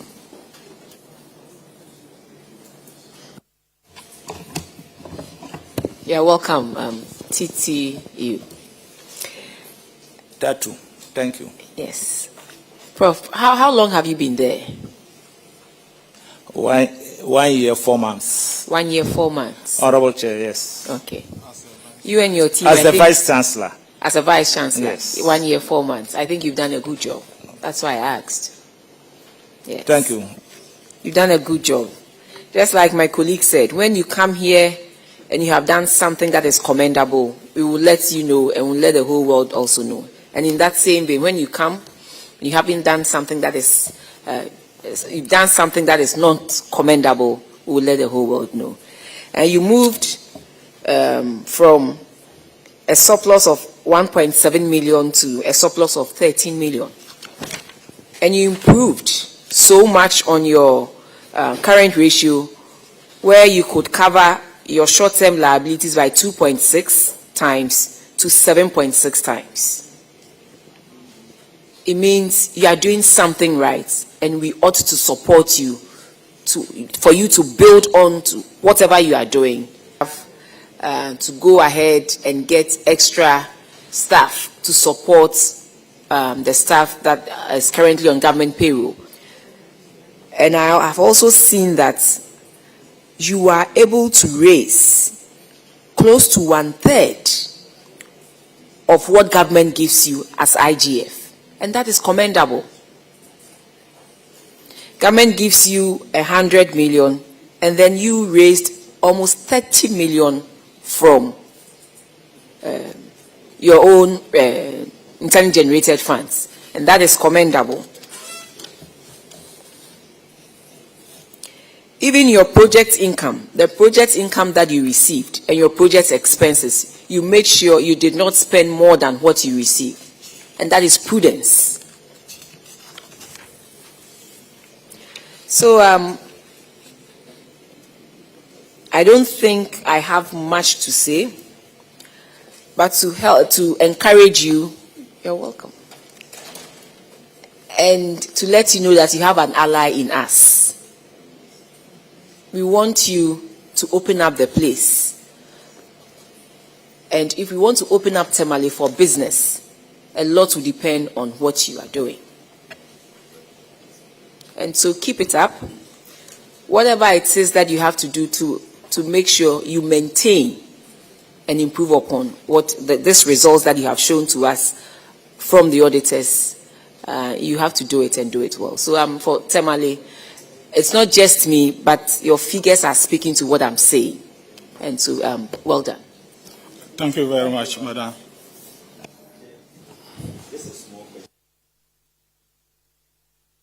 Prof, thank you. You've done very well, just as my chair commended you. But when I look at your donations, 2023 you had 68,000, and 2024 you had 21,000. What is the disparity? Can you share with us what I counted that? Honorable Chair, with your permission, I will defer to the Director of Finance to respond to that.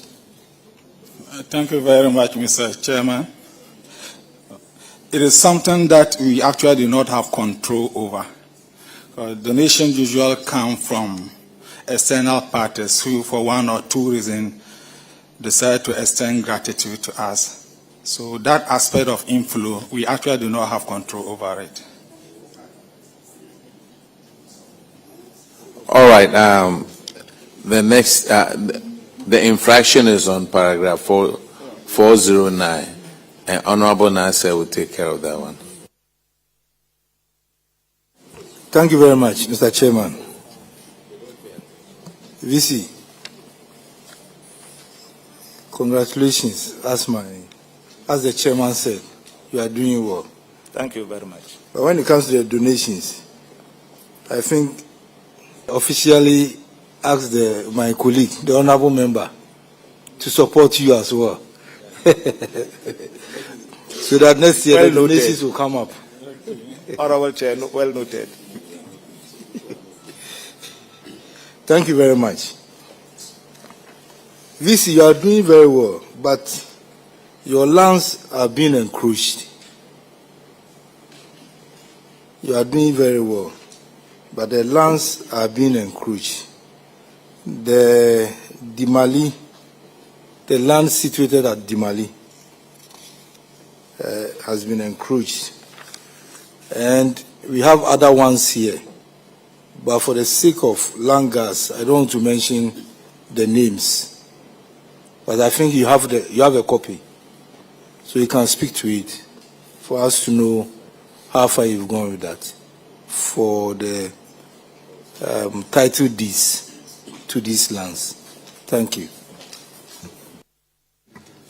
Honorable Chair, thank you very much. The University Asset Register has been duly updated. I will defer to Director of Finance to provide the details. Thank you, Chair. Let me indicate that the title deeds have actually been, university have taken the necessary step to get those particular properties registered at Lands Commission. And we have provided the Auditor General with the registration fee and other relevant documentations that we obtained from the Land Commission. Regarding the Assets Register, like the Vice Chancellor indicated, the Assets Register have been duly updated, and we have furnished the Auditor General with a comprehensive record of our Assets Register that confirms that these particular properties have been incorporated into our Assets Register. Thank you. Auditors. Honorable Chair, yes, indeed, the asset register has been duly updated.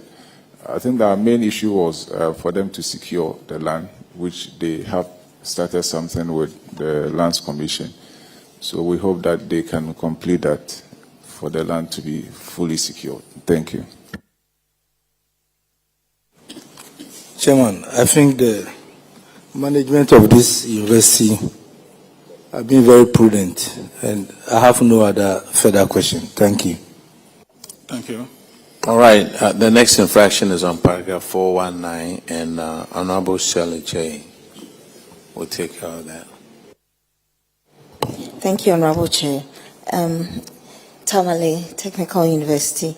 We realize that you are not registered with the Data Protection Commission.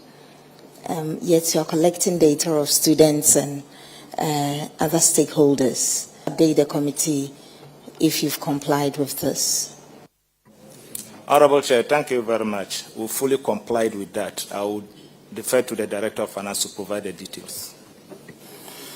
So, Chair, like the Vice Chancellor indicated, following this particular observation that came out in the Auditor General's report, on June 23, 2025, the university management took the necessary steps to pay for the registration certificate at the Data Protection Agency, and the receipt had been provided to the Auditor General.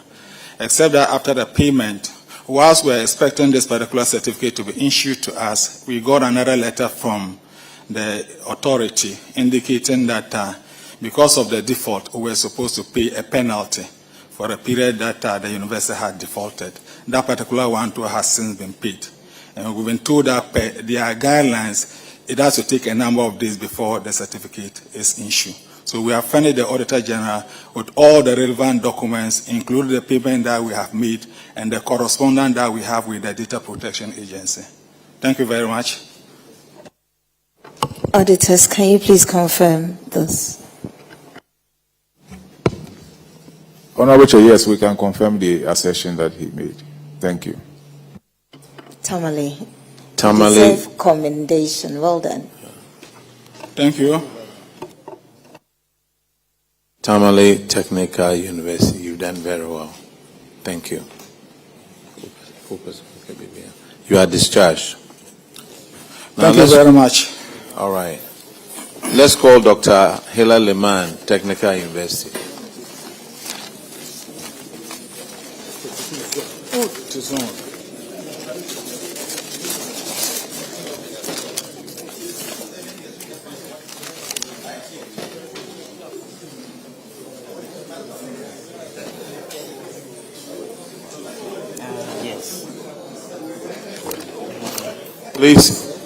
Please introduce yourself to the committee. Honorable Chair. Honorable Chair, I'm Engineer Professor Hamida Tudarimani, the Vice Chancellor. I'm Musa Basik Diabo, Director of Finance. I'm Joseph Benda, Acting Procurement Director. Honorable Chair, my name is Abdul Razak Abdullah, Acting Director of Internal Audit. Thank you. All right. Honorable Abner Siasari will handle your financials.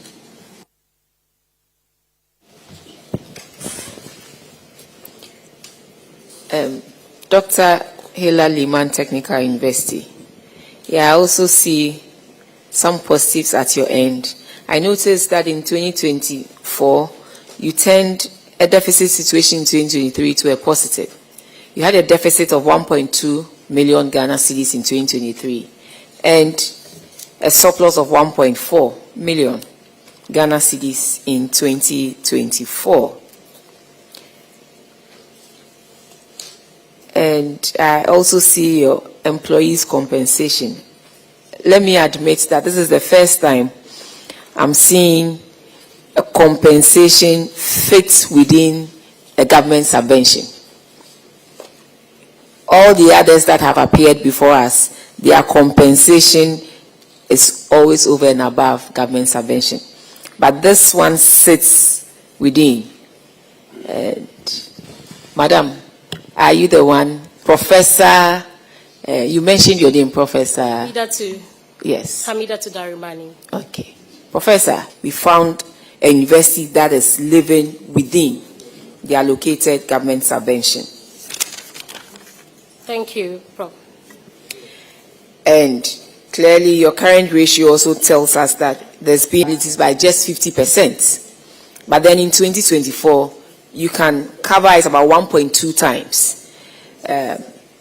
I believe you can do more because you have what it takes and to do more.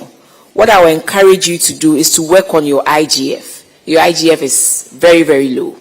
In 2023, you did 4.6, and then in 2024, 4.5. So it came down by close to 100, a little over 100,000. But IGF is something you can concentrate on to raise a lot of revenue to help you build the infrastructure that you need, support government build the infrastructure that you need so that it can also expand. So it is something I would want you to look at. It's none, but in 2024, you had close to almost 700,000 Ghana cedis.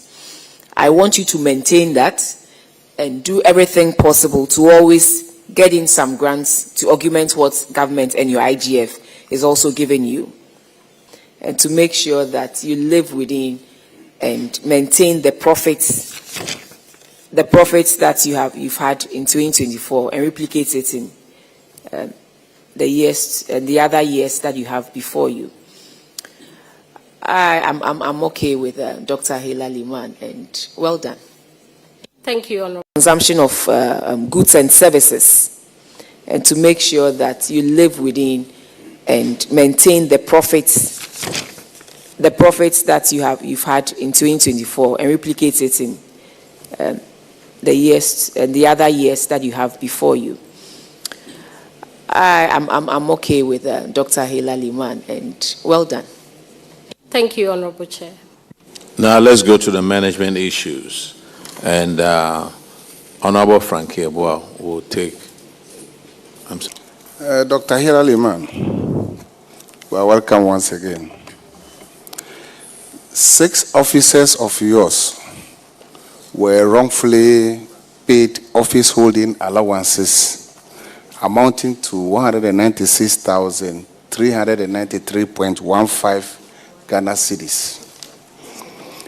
The Auditor General recommended to management to recover the said amounts and same paid into their recovery account, which you confirm you did through Controller and Accountant General system.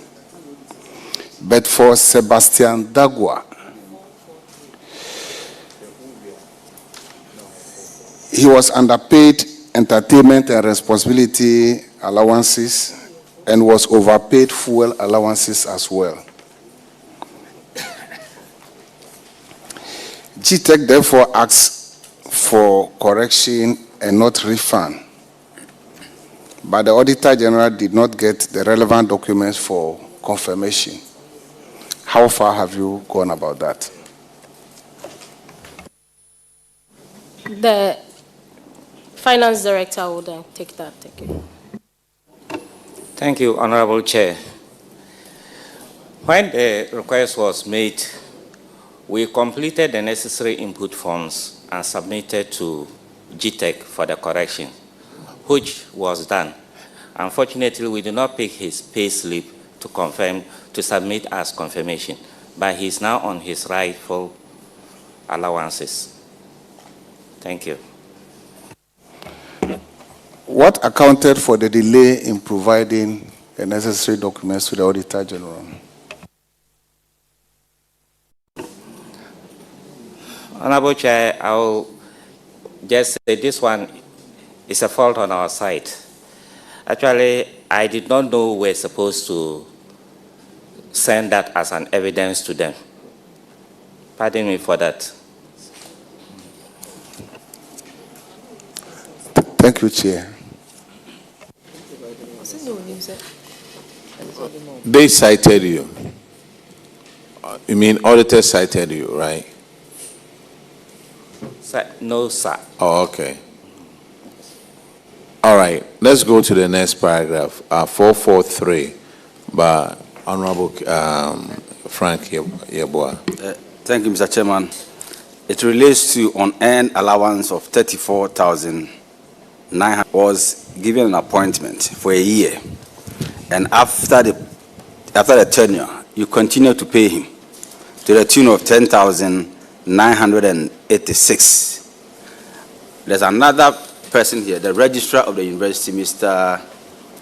Songutua Vitus, who occupied a fully furnished accommodation, was wrongly paid housing, utility, and domestic servant allowances totaling 23,984. So in total, 34,971 cedis was paid to these employees who are no longer with you. So the auditors recommended that you should take steps to recover the 34,000 from these two staff members. What's the current status? Thank you. Yeah, Honorable Chair, I think that is right. And so we have actually communicated to the affected staff, and they are committed to paying by installment. So we have already recovered some amount of money. I think the Director of Finance can give us the details. Thank you, Honorable Chair. On the part of Mr. Solomon Ochre, so far, 6,000 was paid. That's 2 installments. The registrar also paid 10,000 and still have an outstanding of 13,000 to pay, but he's committed to paying them. Do you have a structured payment plan, or they're just paying what they want to pay? Yeah, it's monthly. So auditors, can you confirm 6,000 from Mr. Ochre and 10,000 from Vitus? Thank you. Yes, on finance from the payment plan, when are you supposed to recover all of them, the total amount? We hope to get these ones done at least before the next audit, sir. That is probably by February next year. We mean that you know how much you collect every month, and a payment will be made. Thank you. Paragraph 457. And Honorable Enim will handle that. Thank you, Chair. So this infraction has to do with wrongful payment of allowances to staff on steady leave to the tune of 42,926. So the auditors noted that 3 officers of the university were granted steady leave with pay, were paid salary-related allowances amounting to 42,926 Ghana cedis, which they were not entitled to. The auditors recommended the recovery of this amount from the officers and paid same into the Auditor General's recoveries account. What has been done about this?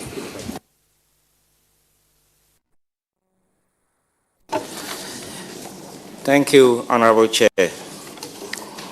The information was communicated to the affected staff, but their union came up with a document that was approved by government that staff on approved steady leave with pay were entitled to allowances, just like their colleagues who were at post. Were given the document that was signed by the union leaders and fair wages. A copy was given to us before we came here. Prof, were these documents presented to the auditors when they came on site? As at the time they came, the document was not ready.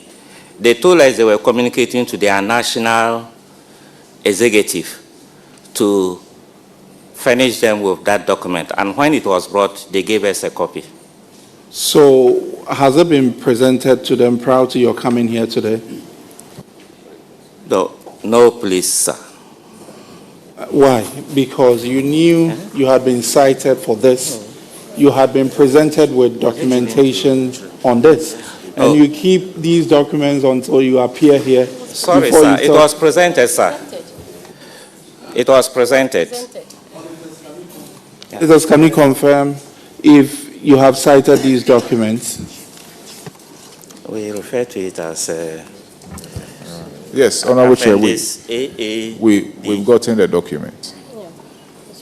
No, auditors, can you confirm that your documents that were cited warrants that these allowances be paid as part of their study leave? Yes, Honorable Chair, per the agreement they have from fair wages and the union, that is what it says. But we want to interrogate it further and be able to conclude on this particular matter.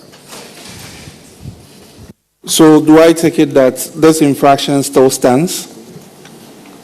Yes, as far as we are concerned. Okay, Chair. So infraction still stands. Well noted, Honorable Chair. And when are we going to get this thing resolved?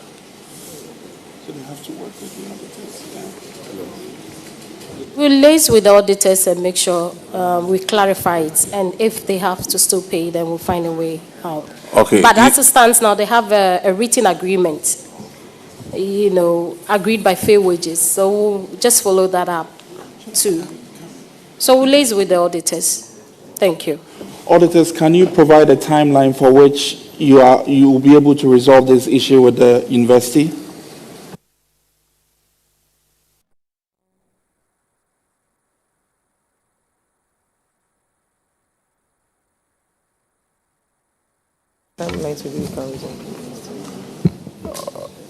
Honorable Chair, we may ask for 2 weeks to do this. Thank you. 2 weeks granted. The next infraction is on paragraph 464, and Honorable Nancy will take care of that one. Thank you very much, Chairman.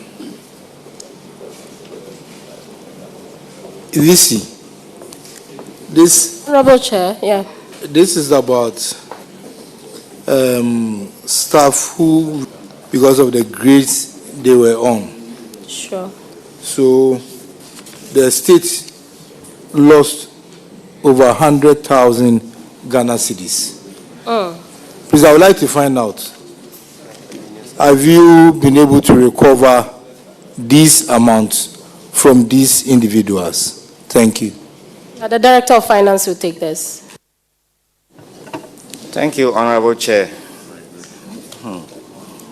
The amount involved was actually detected when I assumed office, or I took over fully in January. So before the auditors came for the 2024 audit, we had already written to GTEC for a stoppage and the necessary action.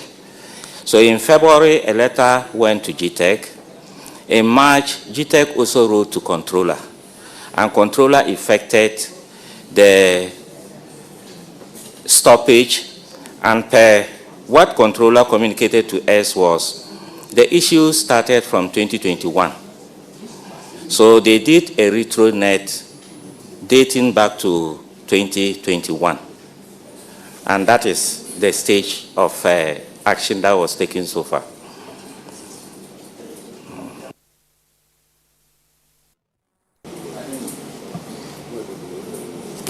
Vice Chancellor, so what are the steps you are taking now to recover it? So, like he said, it is being set, the retronet, to recover all the almost everything. So with time, it's assumed they'll pay off everything through the payroll. Auditors, please can you give us some confirmation on this after the retronet? Yes, Honorable Chair, so that has been the arrangement for the amount to be deducted from the salary at source. And so far, from the evidence provided, 18,094 has been recovered out of the 196,000.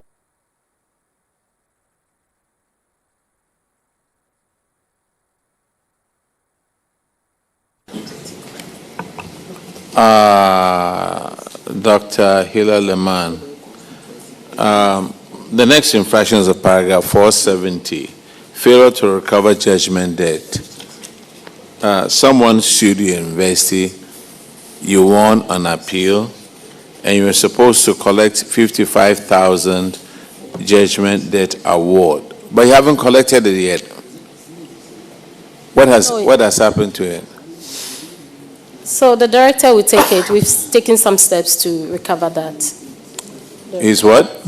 We've taken some steps to recover. The school solicitor wrote to, or the university through the solicitor filed a case at the WA court for the recovery process to take place. And the gentleman was duly served with the notice of recovery. You were given a judgment date. Yes, sir. What has happened to the money?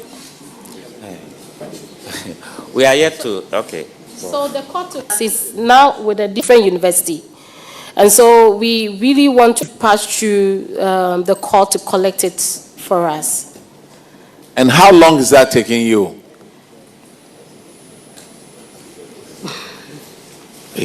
So give us just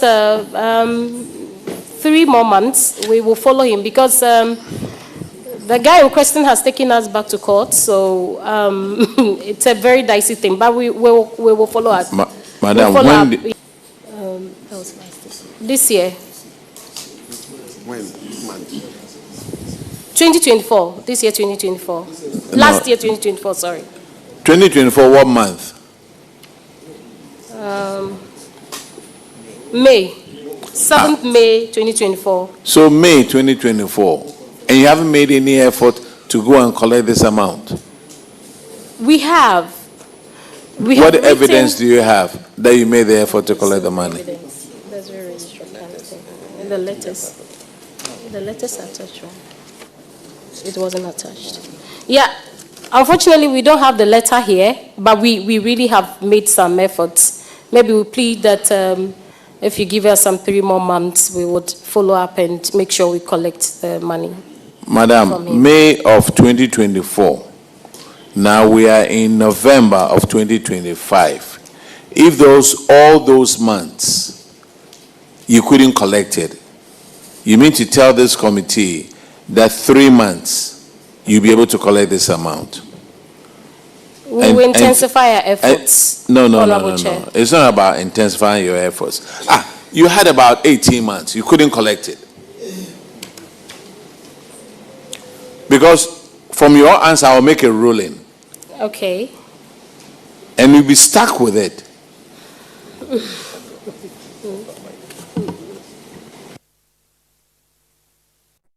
So you say you wrote a letter? Yes, it's been written. You wrote a letter when? The registrar is supposed to really, that was last month. The specific date I don't really remember, but we wrote it last month. So after the ruling, you waited till last month before you wrote a letter? Actually, I am sitting in as a vice chancellor. I wasn't in then. So I am answering, I was just in office 5 months ago, and these issues were brought to my attention just when I started. So some of these issues are quite new, but I promise that if I'm given some time, I'll recover this money. Thank you. What about your financial office over there? Weren't you around? The same. I also started effectively this year. So everybody started this year. Wow. What about the other two gentlemen? Yes. Honorable Chair, we were around. I'm sorry? We've been around since the issue started. You've been around? Yes. Your position again? Acting Director of Internal Audit. Acting Director of Internal Audit? Yes, please. And you didn't make sure that this thing was collected? 55,000 Ghana cedis? Honorable Chair, I think it's even part of our prompt that probably has brought the issue back to fore, because I have made a follow-up through... You've made a follow-up? Yes, please. To management. To management. To recover the amount. And management didn't listen to you? I think initially the explanation was that we needed to go back to the court. Okay, this is what we'll do. I will give you 30 days for you to come up with evidence that you've tried to get it from the bank, from the court. If not, those people who are responsible to collect this will pay the 55,000. I think that will teach you a lesson. So 30 days, and the evidence should be given to the auditors. Otherwise, those of you who are responsible to do that, I'm saying again, you will pay the 55,000. Well noted, Honorable Chair. Thank you very much. Thank you. Dr. Hila Leman, Technical University, you are discharged. Thank you. Now let's call Takrady Technical University.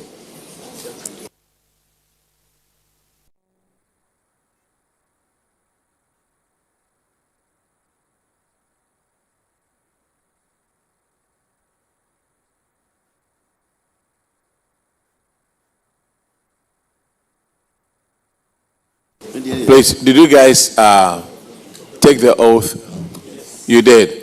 All right, please have a seat and introduce yourself to the committee. Sir, please use a microphone so that the whole country will recognize your voice. Reverend Professor John Frankishen, the Vice Chancellor of Takrady Technical University. Moses McLean Abnori, the Registrar. Elizabeth Obin, the Director of Internal Audit. Emmanuel Wadi, Deputy Director of Finance. Engineer Philip Kwao, Director of Works and Financials with you. Chairman, thank you very much. Reverend, welcome. Reverend, let me start with this one. What are social benefits for the... And you have 665,000 for this 2024. Okay, I will let the Deputy Finance Officer. Social benefits are scholarship that we pay on behalf of our students. You see, we give students scholarship, and from the IPSAS structure that came, we are supposed to report it under that. So the money that was used to support students by way of scholarship is what's referred to as social benefits. Oh, okay. And in your account, you realized foreign exchange. There was that expectation for you to realize gains on them. We have a foreign account for our foreign students. We have foreign students that we admit, and they pay the fees in dollars. So at the end of the year, when you are preparing our account, you have to convert it to Ghana cedi. So at the time you converted, there was a gain. No, it's a foreign exchange account. We receive it as at a particular rate.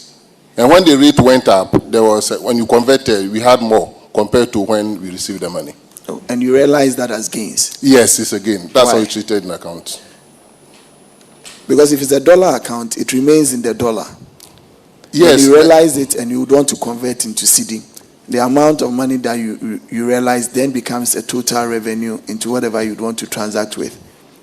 Yes, it is in the dollar form. But once you are preparing an account, you have to prepare it in cedis. So you convert it from dollar to cedis so that you get the actual cedi equivalent. So why do you get a gain and why do you get a loss with that? Because if it's a dollar account you receive, Yes. if you want to convert, you convert at the exact amount. If you tell me because in your expectation, beginning of the year, the rate was 10, and at the end of the year, the rate is 12, so you recognize the difference as a gain. Yes, yes. That this expectation is somehow. That's how it's done. Let's take it down. Yeah. That's how it's done. Confirm. You want to come in on that? Okay, Zado. Yes, Honorable Chair, the reporting currency is in cedis. And so even if you have money in any foreign currency, you have to, at the end of the year when you are preparing the account, convert it into the cedi. And so in this case, at the time they did the conversion, the dollar has strengthened against the cedi, so they will have more cedi if they are converting. They will have more cedi.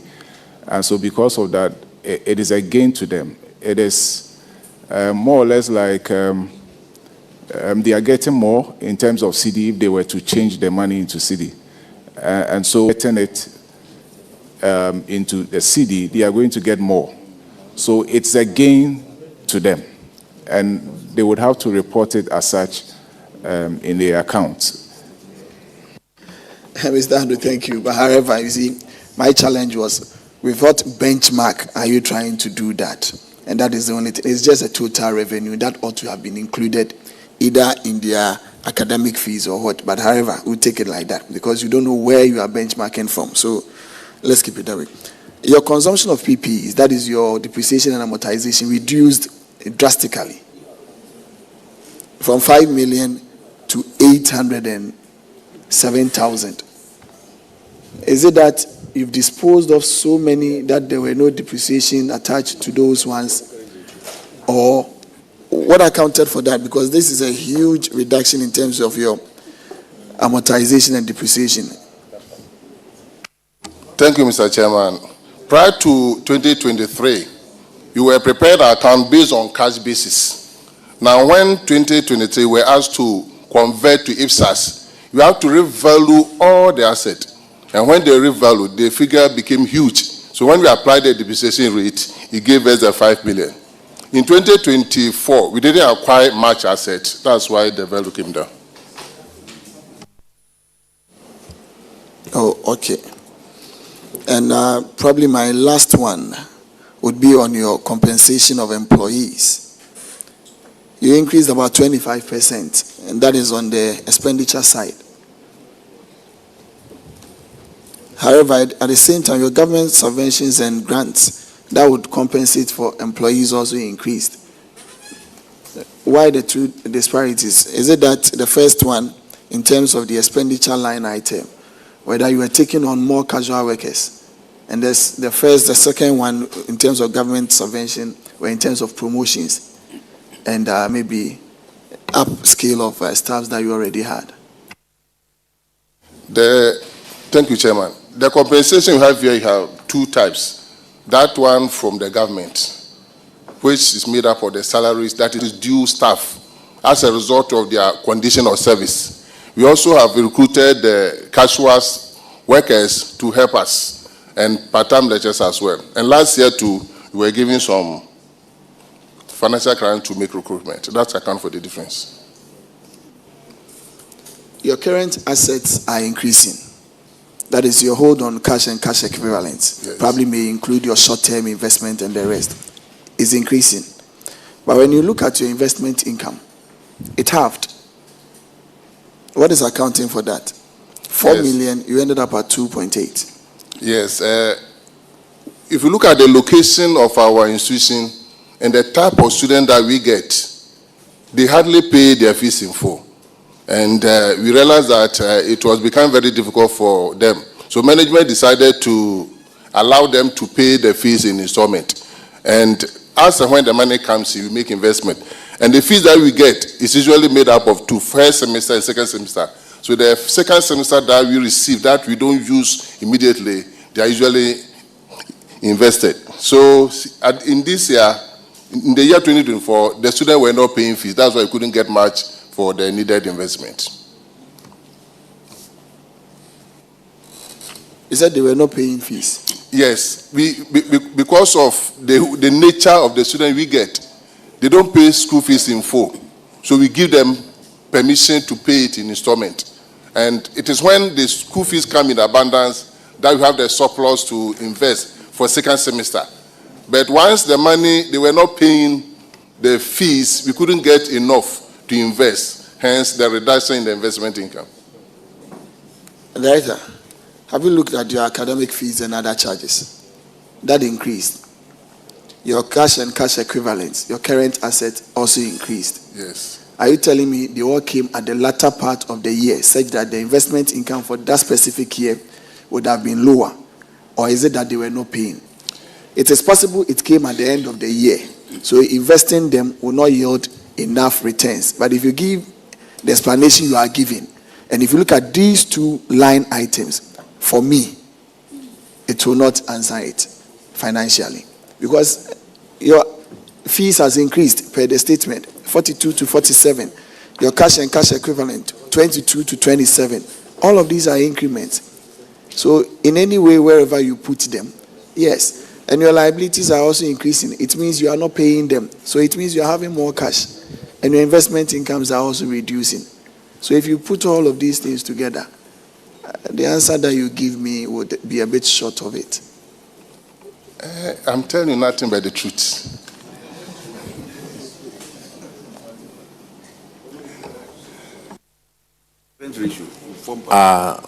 The infractions will start at paragraph 519, and Honorable Bauer will take care of that one.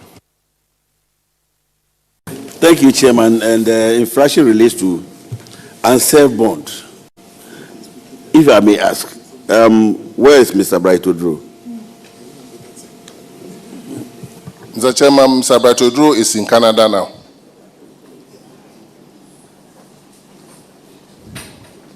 So he takes our money, goes to study, and he remains in Canada. Yes, sir. What steps are you taking to recover the money? Thank you, Mr. Chairman. What we did is that we have the bond form, which is filled by the staff and the guarantors. In fact, when he refused to come, we contacted the guarantors to retrieve the money. And the guarantors also informed him, and as at Wednesday, he had paid 6,000 out of it, and that he has decided that he will pay 5,000 every 2 weeks. Out of 82,000? Yes, please. He has paid how much? 6,000. 6,000? Yes, please. The recommendation of the auditors was that you're taking it from somebody. You'll be paying it with interest. Now, what he's doing is trying to at least prevent other lecturers and also other staff of the. You should have. I mean, if you have not abided by the recommendations of the auditors. Auditors say you should take legal action. Have you done that? The school lawyer is in the process of writing to him, but we have already written. So you should take if you should coming here if you had a writ in your hand that you've sealed the guarantors and that you are taking back government's money with interest, because you can't take our money, go and study, and then you say you refuse to come. Impart knowledge to our people. and then you stay with it there. If you want to stay there, find your own money and go. But you can't take government money, go and pay the agreement. You have to come back and come and teach. Then you go back and they say you are not coming back. Thank you, Mr. Chairman. We have two guarantors that you have written to, and we have written to them that we are going to put embargo on their salary so that we can retrieve the money. And it is through the process that we got the 6,000. 6,000 is woefully inadequate out of 82,000. And now he wants to pay the money as and how he wants to pay it. I mean, it's not right. It's not right. If he's paying 6,000, when will he finish paying this money? So that at least others too can also benefit from the facility. So you have to take legal action as recommended by the auditors. If you have done that, then we know that we have taken a step to retrieve the money. Yeah, noted. You do that. You do that. Yeah. So, Chairman, we are in your hands.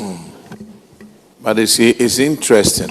You come and sit here and you tell us that, noted, you take legal action. Auditors told you that long time ago. Why didn't you take legal action at that time? You were consulted. We wrote to him for him to respond. And then, he was given 1 year. And then he asked for an extension. So after the extension that we realized that he was not coming back. So you wrote letters and then trying to retrieve the monies from. So how would you feel if those of you responsible are made to pay this amount of money instead of going after him? Because to me, you've allowed him just to stay out there and not pay this amount of money. You were advised about legal action and you haven't done it. No, please, we gave him 1 year and then he requested for an extension. So it was after the extension that we realized that it's not coming back and we started taking the action and to now pay. I think there's no need for us to do that. So if he's going to pay, we have to give him payment plan for him to pay accordingly. Does he have a payment plan? Yes. He said that's why he said every 2 weeks he's going to. 5,000. He said every 2 weeks he's going to pay 5,000. And the first one came on Wednesday. I'm sorry. He said every 2 weeks. Every 2 weeks he will pay 5,000. And the first 5,000 came on Wednesday. But sir, he signed a bond that he would come back. Yes. And he didn't come back. Yes. And you still trust his word of mouth that he was going to pay 5,000 every 2 weeks. So we decided that since we have two guarantors who guarantee for him, we are going to hold the guarantors who are still working with us. And that's what we have done. Sir, go after the guarantors. Thank you, sir. Go after the guarantors. However they will squeeze the money out of him, that's none of our problem. But we'll give you 90 days to collect this amount. Thank you very much. Thank you, sir. The next, Amwakwata will take care of it. Thank you, Chair. Management, you have a colleague, Edmond Boedi, who has an infraction. He vacated posts and he received an earned salary to the tune of 9,222. Management, the auditors recommended that you collect the monies, and I'm happy to note that you responded. The university will use its Tier 3 to pay the unearned salaries. If the monies have been collected and you have made same notice to the auditors, please. Thank you, sir. Yes, we have a Tier 3 for all staff. So at the time of the audit, we responded that we're going to use the Tier 3. So when we contacted the company, they said unless the Edmond Boedi gives his consent, they can't pay the money to us. Fortunately, we are now in contact with Edmond Boedi, and he's saying that he's ready to pay and that we should give him the bank details for him to start the payment. But after the Tier 3 that we wanted to use, the company is saying that unless he gives his consent, they will not. How long ago you got into this arrangement or agreement? On Monday, I contacted the officer who signed for him to be validated, and through that, he contacted him in US, and we were able to get this fair arrangement. Mr. Chair, they seem to have an arrangement. I leave it in your hands because they are going to wait on the gentleman to give us the sign-off. We want to know when they will actually effect payments. Yes, sir. Did the auditors know about your arrangement? No, please. Hey. Master, you guys don't look good, though. You were here when we complimented another. When are you going to get this one done? Mr. Chairman, we will contact him as soon as we leave here to get the payment plan so that we can furnish the auditors. Didn't you guys know that you had to contact this person before coming here?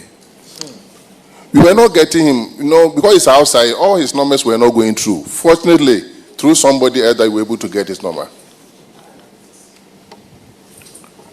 Sir, you'll be surprised the whole country is watching you. The whole country is watching you and listening to your answers. When you get back home, get a copy and read it and see if you look good on that one.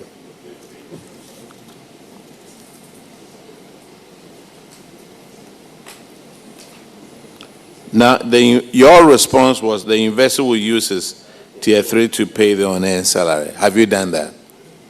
That's what we wanted to use. We contacted our... No, but that's what you told the auditors. The auditors came there. They asked you about it. You said, we'll use his Tier 3 to pay the unearned salaries. Yes. So what you told the auditors, was it just... No, everybody has Tier 3 with a pension fund.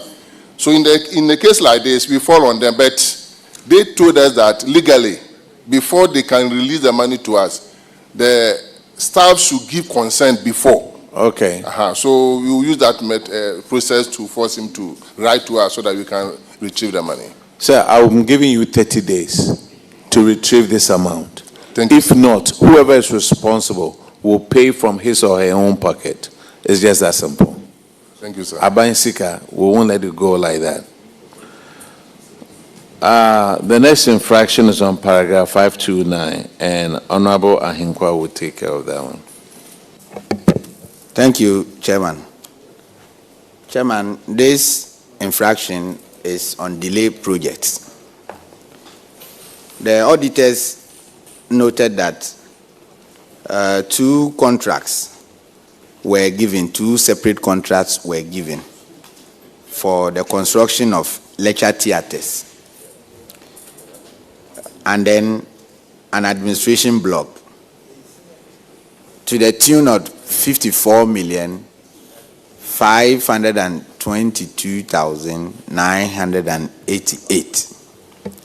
But these projects were behind the completion schedule in 2 years. They were supposed to be completed in 2 years. We are in 2025. And looking at the projects, as I said, you have two different projects. One is a BU campus, TTU, BU campus construction of 4-story lecture theater at BU campus, TTU. And the contractor is Stephen Kweja Limited from Axim. And then the contract was awarded in 20 December, on the 20th of December 2020. When you look at the project status and then payments, nothing has been paid to the contractor. What is the reason?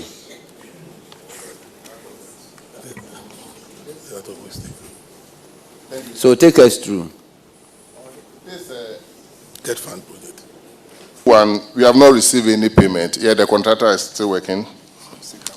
For the lecture hall and administration block, the contract sum was 33 million plus. Early this year, we received 4,562,000 as part of the payment for the lecture hall plus admin. So we are still following up at Get Fund to get the payment to complete the project. So,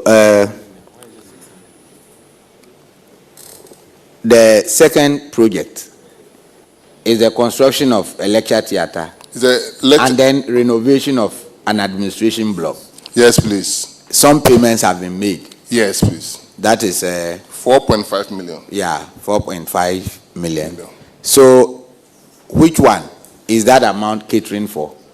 Is it the renovation or the administration block? Partly administration, some of the foundation of the lecture theatre. So, what is the status of the renovation work?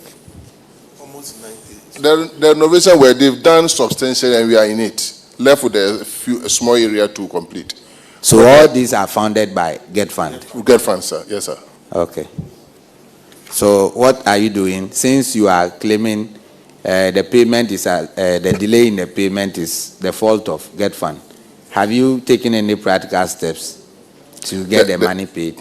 The Vice Chancellor is following up. The Vice Chancellor is following up, and it's always a Get Fund to follow up for the payment. He's here.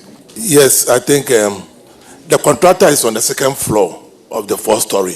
He has not received any payment, but we have sent all the certificate to Get Fund, and I'm following on them for payment. I think you just have to continue without a payment from the funding source. I think it's not good. It's not good. He's a good person. If I were the one, abandoning it would have been an overdue thing to talk about. So let's help him. Thank you. All right. Takoradi Technical University, you are discharged. Thank you. Now let's call Cape Coast, please.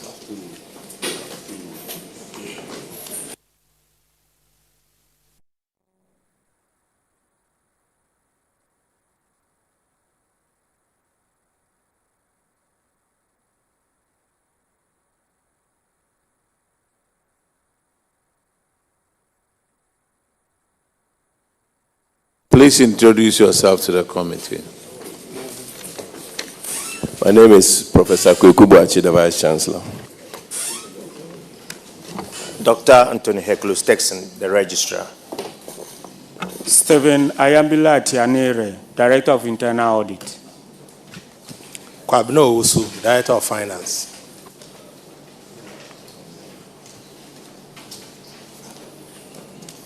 We'll start with your financials on paragraph 351. Thank you, Chair. Cape Coast Technical University, we are considering your financial performance and financial position. So for your financial performance, I can see for the years 2023, 2024, there was an improvement over your bottom line, which for 2023 you had reported a deficit of 3.5 million, but then for 2024 there was a surplus of 2,014,137 Ghana cedis. That shows an improvement in performance. But then I just want to understand a few things. With your income, your IGF went up by over 54%. What accounted for that increase in 2024? Chairman, with your leave, I'll defer to the Director of Finance. Thank you, Honorable Chairman. A chunk of the increase came from student fees. Last year, we had approval from Parliament to review our fees. So the review fees came a bit late and had to be charged for 2024-2025 academic year. And that's what brought about that increase. Quite apart from that, we also had some grants from GSDF, which also came to support our revenue base. And then also increase in student enrollment also accounted for that. We had about 1,000 students leaving the previous academic year, and we had about 2,300 coming as first years. So these were the factors which led to the increase in revenue. Thank you. Okay, then for your expenditure, I can see there was some increases in your goods and services. Do you have any explanation for that as well?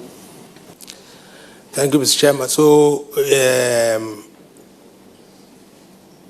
the increase in the revenue, which actually came from the student numbers, actually also came with some cost.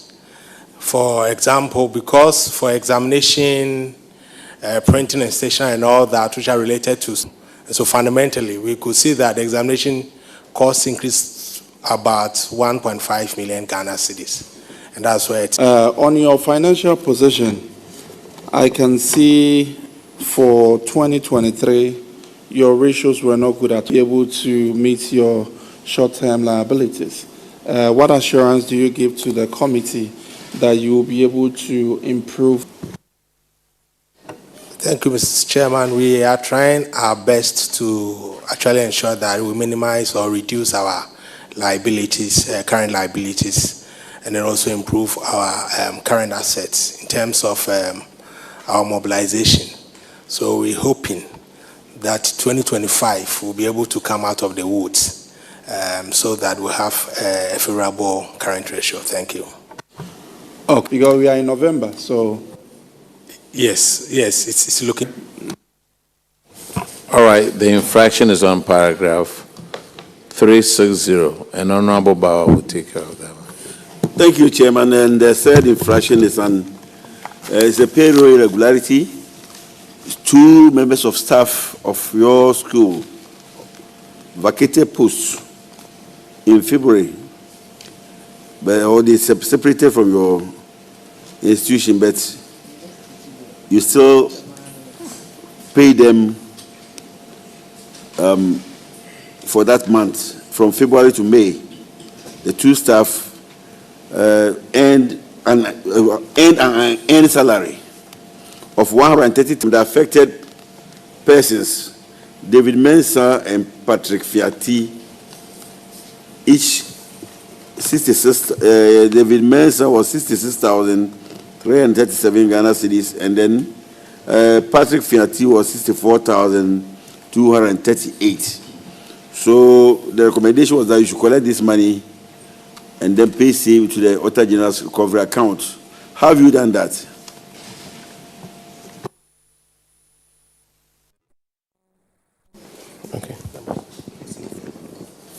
Okay. Prof. Chair, with your permission, I defer to the Director of Finance. Thank you. Thank you, Mr. Chairman. That we asked them. So there were 2 banks. One was ADB, and then the other one was EcoBank. We did a follow-up with the banks. ADB has written back to indicate that salaries were not received for the one, which is Dr. David Mensah, for the months concerned. However, we have done our possible best, written about 3 times. We've been to how much was involved, because it's someone's personal account, they cannot divulge the information.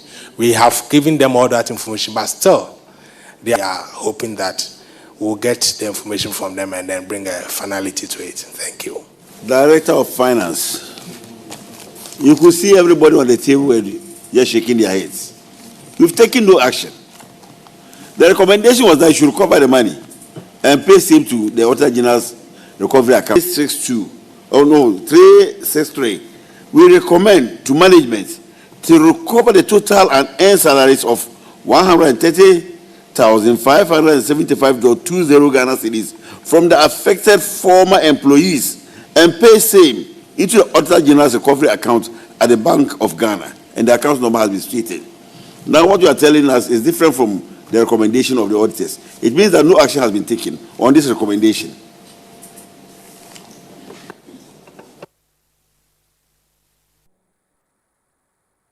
Honorable Chairman, can I, the management letter that was given to us, as I indicated, when the auditors came, we gave them evidence of having written to the bank to ask that the monies be returned to chest. And so at that point, at the exit, the understanding was that we should, and if I'll be permitted, I'll read that portion of the recommendation the auditors made of the management letter, which was given to us.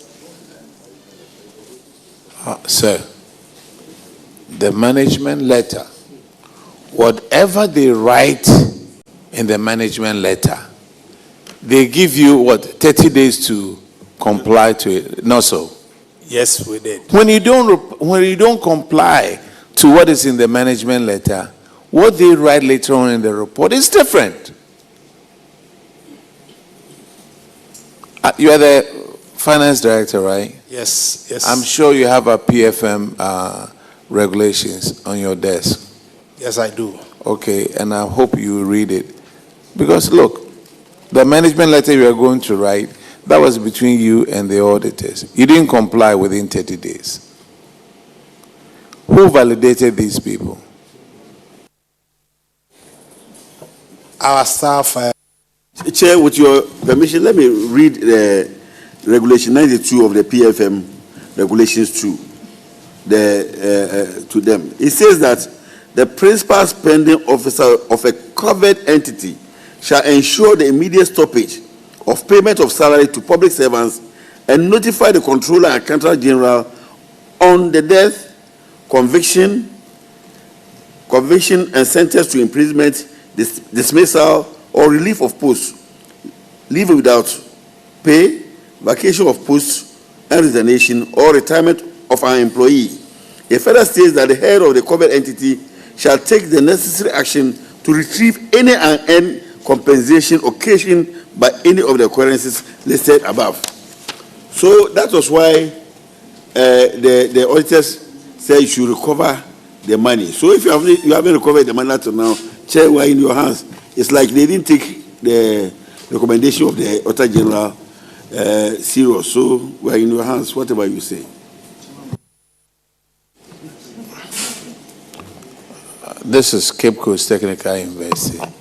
Those people who validated these employees are going to pay the 130,575.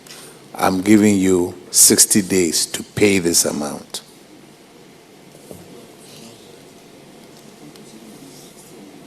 Now, failure to pay, I recommend that you face the Attorney General for prosecution. It's just that simple. Thank you. Let's call Ho Technical.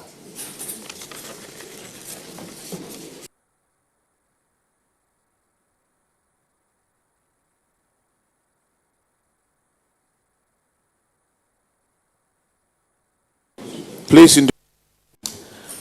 Honorable Chair, my name is Christopher Mensah, an Associate Professor of Hospitality and Tourism Management and a Pro-Vice Chancellor of Ho Technical University. Honorable Chair, my name is Christopher Ameho, Registrar, Ho Technical University. Honorable Chair, I'm Dr. Frank Kulu, Acting Director of Internal Audit, Ho Technical University. Honorable Chair, my name is Augustine Kwame Usu, the Director of Finance. Honorable Chair, my name is Nicholas Kofi Awaga. I'm the Director of Works and Physical Development. All right, thank you. Honorable Abena Oseasare will go through the financials with you.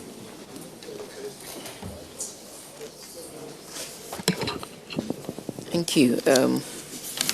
First, want to go straight to your financial position because I have seen some anomaly, if I should put it that way. Your current liabilities, it moved from 4.5 million to 17.4 million. Can you share with us what's caused this huge increase and why? Honorable Chair, I will seek your leave to ask the Director of Finance to respond to this question. Honorable Chair, thank you. It moved from 4 to the 17 because in 2024, the Academic Board decided to defer the reopening from October to January. So at the school fees that we had collected by that time, we needed to defer the income. We're holding on to a project funds, which we had not done the activities. So there was also a need to defer that money to the following year where the activities will be carried out. Thank you. Okay, then I think I'm comfortable with that explanation. Thank you, Madam.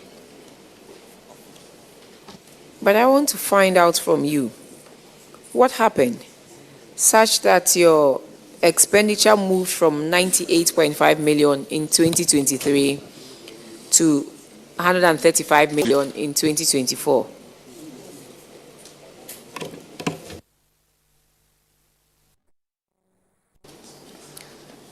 It is attributable to the compensation of employees. The compensation of employees, we have the statutory government salaries, in addition to the allowances that we pay from IGF. We have the allowances such as the end of service benefit, online teaching allowance support, board and committee allowances, which are all paid, and is added to as part of the compensation of employees. Again, in 2024, we had an increase in the number of students. 2023, we had about 5,000 students. It increased to 7,000 in 2024. So because of that, expenses like teaching materials, examination materials, all those... You had how many students in 2023? 2023, we were about 5,000. And then 2024? It will increase to 7,001. It increased to 7,000. Yes, please, madam. 7,000. An additional 2,000. What's the percentage? It's just your student population increased by 2,000. Yes, please. But your 2,000 students. Yeah. When there were 5,000 students, yes, your goods and services was 12.1 million. Yes, please. And then they increased to 7,000 students. Yes, please. And it jumped to 22.3 million. Yes. It can also be attributed to the general inflation level that we have in 2024 too. So it's not only the... Give me the breakdown of your goods and services. With the permission, can I take my... Yes, please.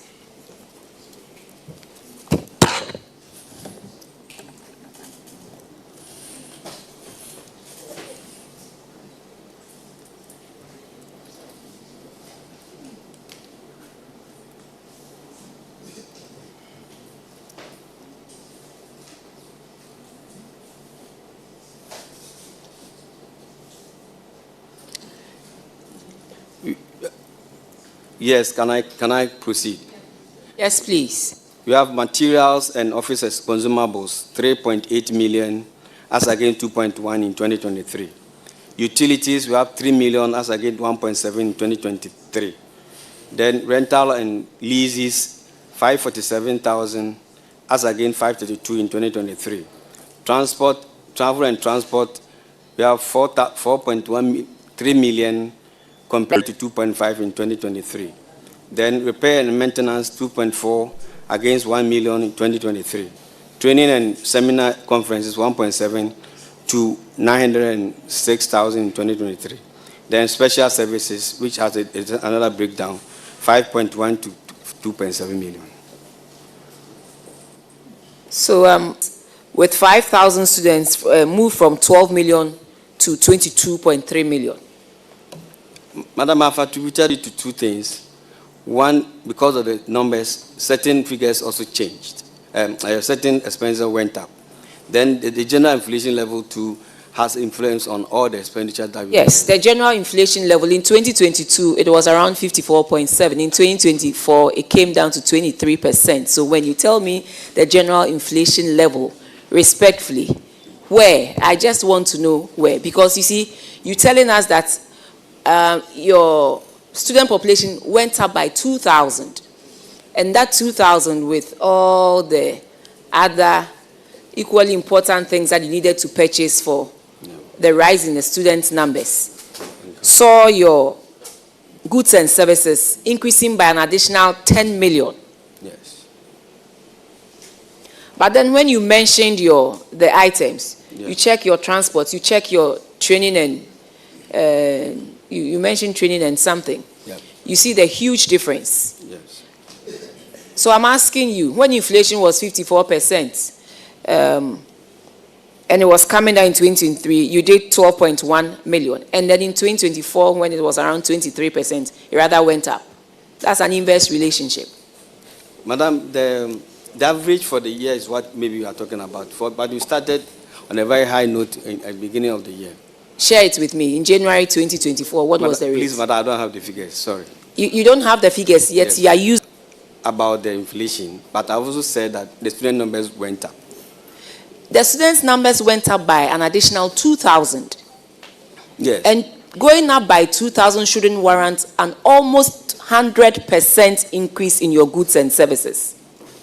Madam, when you check the utilities too, it is also increased by from 1.7 to 3 million with our utilities bill. And your transport also went up. So, when you sit here and you tell us it's inflation, when you yourself now admit that your utilities went up from 1 point something to 3 million, and then your transportation went up from 1 point something to another 3 million.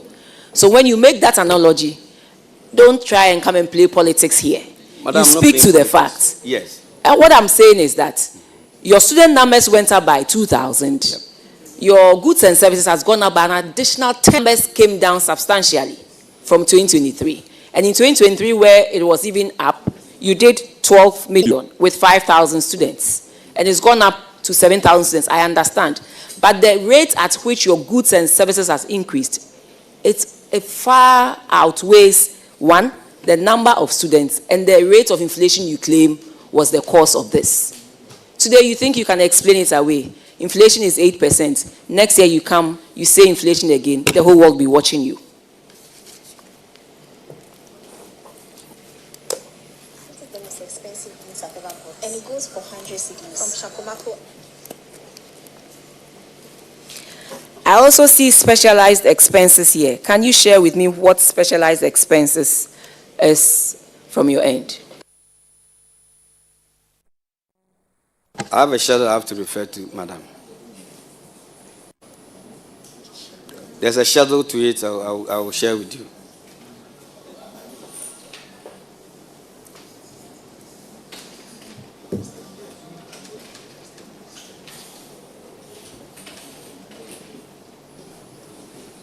Number 2.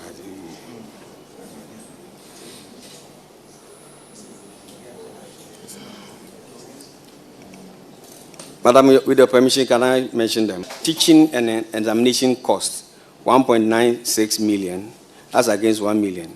Then trade promotion and exhibition, congregation expenses, then production unit expenses.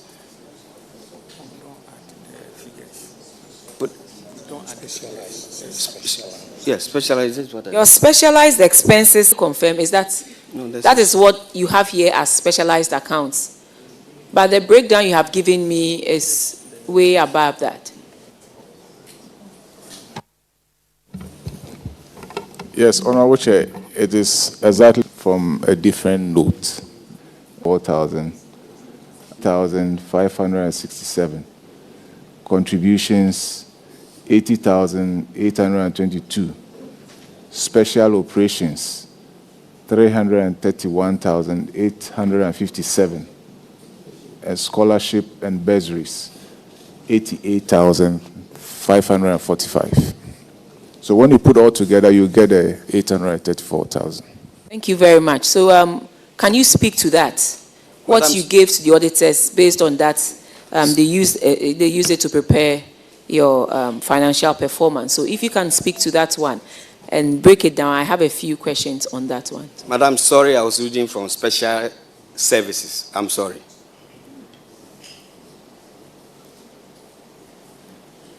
So it is what the auditors have said. I'm sorry. Yes, I had special operations and a couple of other line items. At your end, what special operations do you undertake? Just share with us. Madam, we are using the GOG chart of accounts. And as a university, there are certain expenses that we do, but which is not on the chart of account. So that's where, until recently, we didn't have a line for accreditation. So now that it has been created, we are now using it as well. So those expenses that were not clearly stated on the chart, the GOG chart of account, that's where we are putting them. Yes, so tell us, what are some of the line items that did not have, that you couldn't find in the chart of accounts that you put under special operations? Like I said, we didn't have accreditation. Yes. Then, in fact, this is what really come to mind. You can check from your. I don't have the ledger here. Oh, but respectfully, you are coming to speak to your performance, financial position, financial performance. And so if you tell me you don't have what fed into the numbers that we have here, that shouldn't be. Honorable, please, the ledger that contains the various... It's like notes to the account, and you should have notes to the account. The note is here. Yes, and then you said special operations, and I'm asking you, give me the breakdown of your special operations. And you said there are item or line items that don't have, that cannot be found in the chart of accounts. So you bulk it under special operations. I said, give me an example. You said accreditation. So accreditation alone took the 143,000. I don't have it too. I can't find it.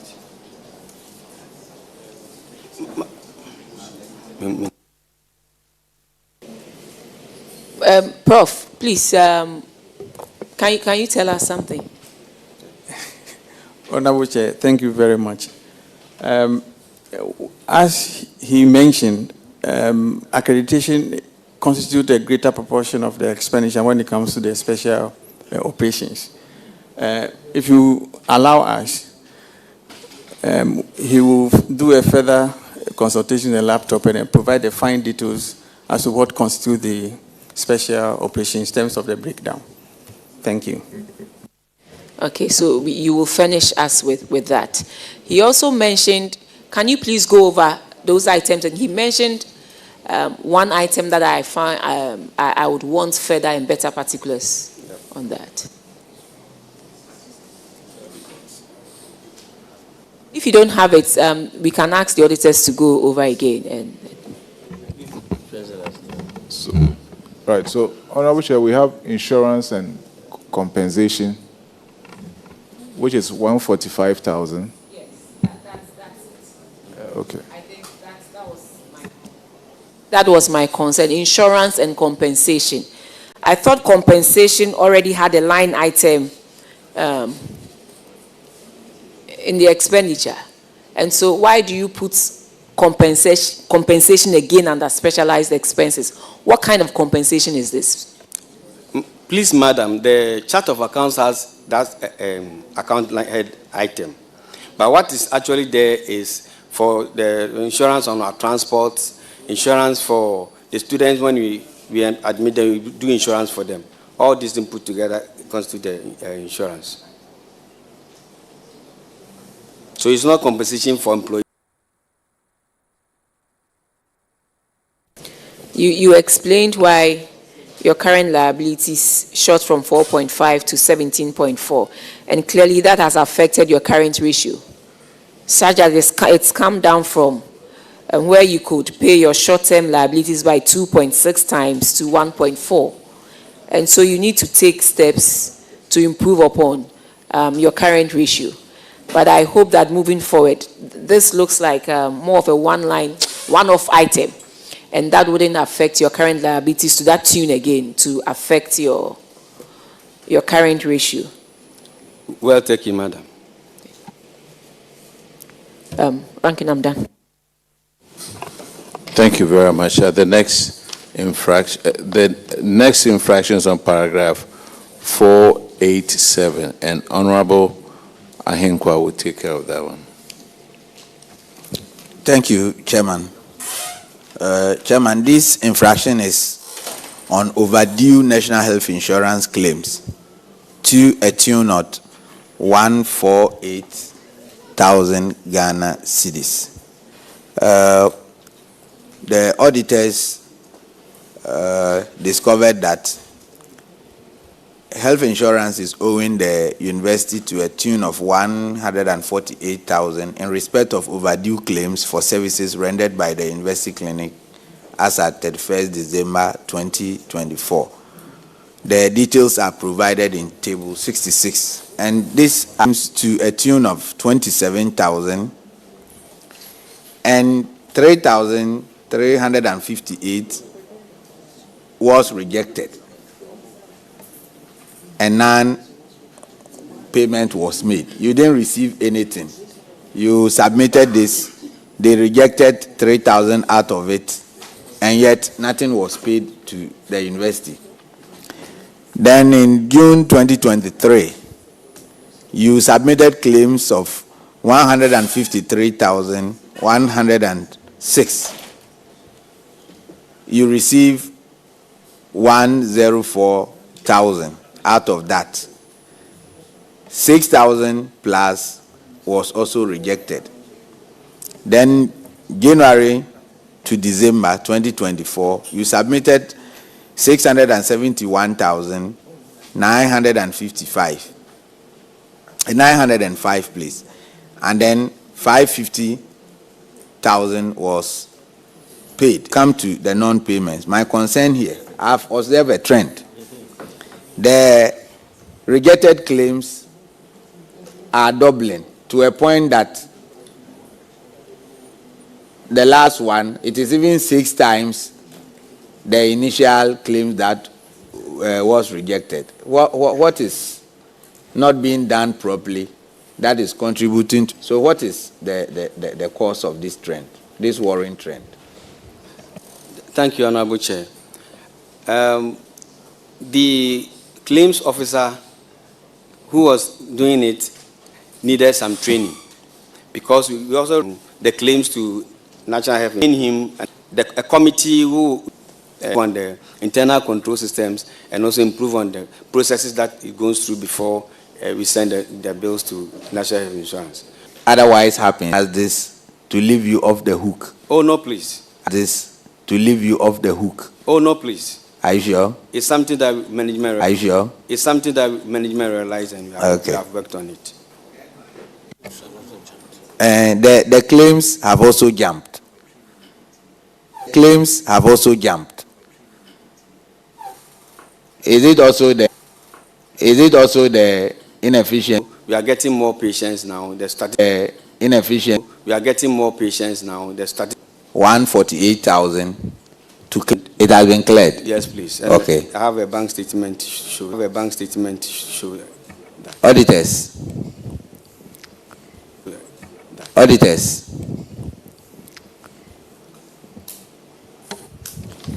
Honorable Chair, the amount has been paid by the NHIA. Okay, the next infraction is on paragraph 493, and Honorable Kinney will take care of that. Oh, thank you, Chair. Oh, Technical University, you are welcome. Chair, thank you. Mr. Chair, this project had been delayed excessively beyond their expected completion dates. The Auditor General noted that the Central Tender Review Committee of the Ministry of Finance, in a letter dated 29th November 2024, reviewed and revised the contract sums of the projects to reflect the then current conditions in the country. However, no contractor had moved to site to continue with the project as at then. The Auditor General then recommended back to the various sites and resume work on these construction projects. Mr. Chairman, the projects are as follows. Construction of 5-story, 20-unit, 3-bedroom, self-contained staff flats. Construction of 2-story rector residence. Construction of 5-story central classroom block for School of Arts and Design. University.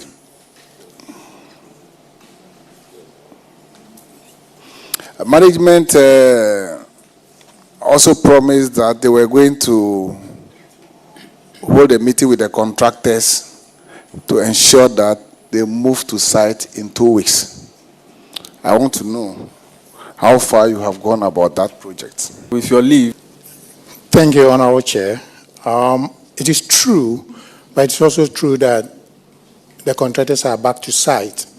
With the collaboration of the consultants and HTU management, all the 4 contractors are currently at site. 3 out of the 4 are working assiduously to finish the project even ahead of the extended construction period. We only have challenge with 1, that is the construction of, it's also at site, but unfortunately it's working at a tortoise pace or slow pace. However, they've all moved from the current percentage you see. For instance, the very first one being 72, the 58 has just done about 2% of 60% currently, and the last one from 55 to 65% to stress the point for the need for the facility. And so we are very hopeful that they all complete the project within the extended construction period. Thank you. What accounts to this delay? All right. Thank you, Prof. Chair. There were 2 major factors. The days of the project. The second has to do with, as a result of the delay, there was a need for review of rates because the initial contract sum could not withstand the inflation or the fluctuation rates. So hence there was a need for the review. Fortunately, it was done late last year, and hence the contractors agreed and mobilized back to site, and so they are currently at site, sir. With delay in payment, have you been able to liaise with GetFund to push for payments? Honorable Chair, yes. And as we speak, all that had been reviewed by Central Tender Review Board or Committee, and so all the hurdles are cleared. We only hope that when the certificate is submitted, hopefully in the next couple of weeks, GetFund will honor and the contractors will continue to work without any break, so that we'll work within the construction period, sir. When do you think these projects will be finished? Thank you, Honorable Chair. All things being equal, centenary parables, we should finish by June 30th, 2026. I say so because if they submit a certificate and it's not honored, 30th June, even before close of year, like Measure Defeat, sir. Mr. Chairman, over to you, sir. Hope went to Nigeria. Fraction is on paragraph 498, and Honorable Frankie Eboy will take care of that one. Thank you, Mr. Chairman. It has to do with double receipt of salary. Double receipt of salary. And Ho Technical University, this one, it borders on integrity, so I want you to listen very carefully. One of Health and Allied Sciences in November 2016 as assistant librarian. It says the appointment is full-time.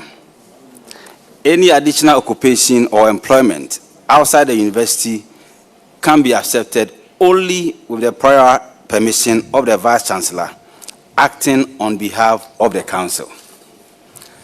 So with this in mind, Dr. George Banji went ahead and took another appointment at Ho Technical University as Senior Assistant Librarian. So the reason he gave to University of Health and Allied Sciences was that he was attending to pressing family issues. He was again collecting salary at Ho Technical University. So the whole salary, you should take steps and pay same into the Auditor General's recovery account at the Bank of Ghana. Before he asks you what the current status of the issue, I want you to walk us through what actually happened so that Ghanaians will know what actually happened. Thank you. Honorable Chair, thank you very much. Thank you, Honorable Chair. Dr. Banji applied for an appointment. The University of granted clearance. He was interviewed and appointed. He accepted the appointment and assumed duty. During the interview, what we knew was that he was on leave of absence from the other institution, UHAS, which for us is normal in educational institutions.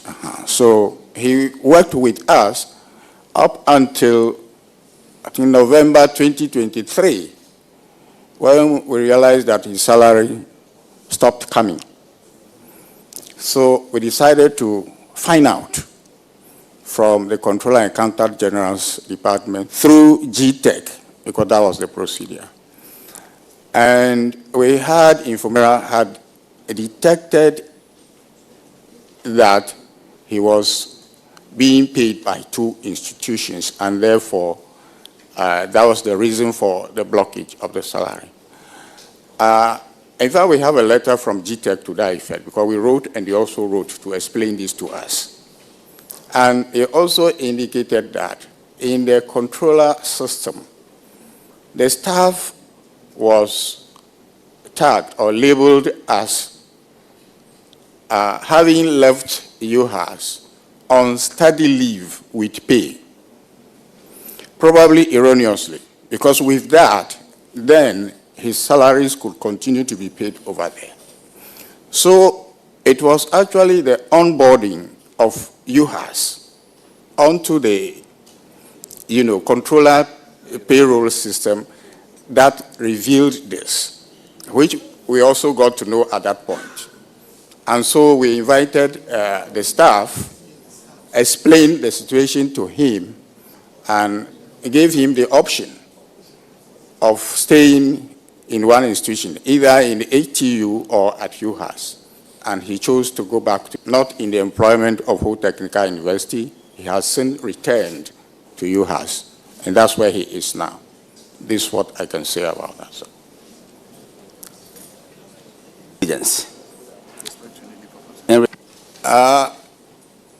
Honorable Chair,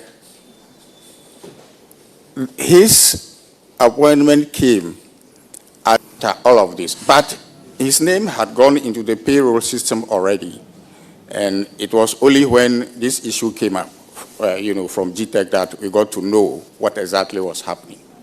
Okay, now that you've attempted to explain that no due diligence was done, let me ask you whether or not you'll be able to recover the full amount of 90,873 Ghana cedi from Dr. Banji. Okay. I'll yield to the Director of Finance to give us the details on that. Mr. Chairman, Controller has recovered with the payroll, his pay slip for April 2025 for further reconciliation. So from the payroll, confirm, please. Yes, Honorable Chair, we can confirm that 5 months' salary has been deducted as source.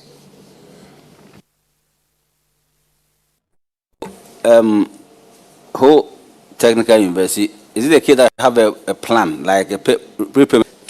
After the reconciliation with the audit service, the external auditors, you write back to him and demand immediate payment of the balance. Thank you.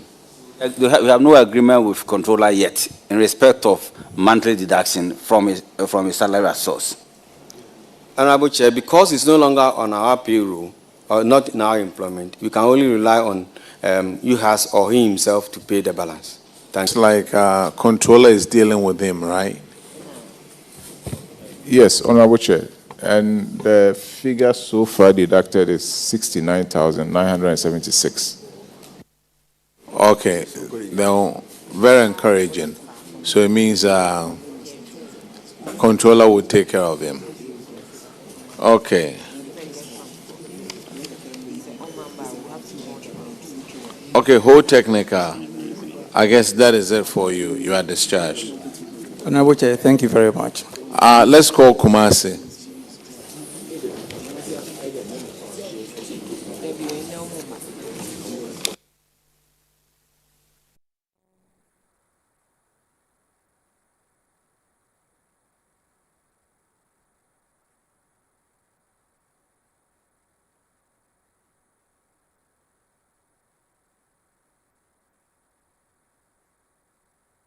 Please introduce yourself to the committee.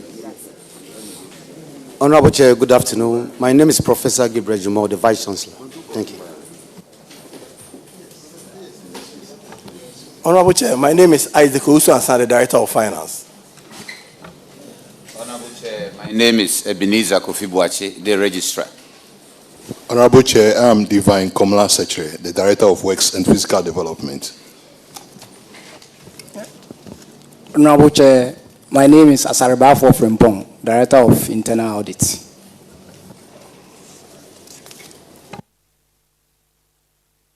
Honorable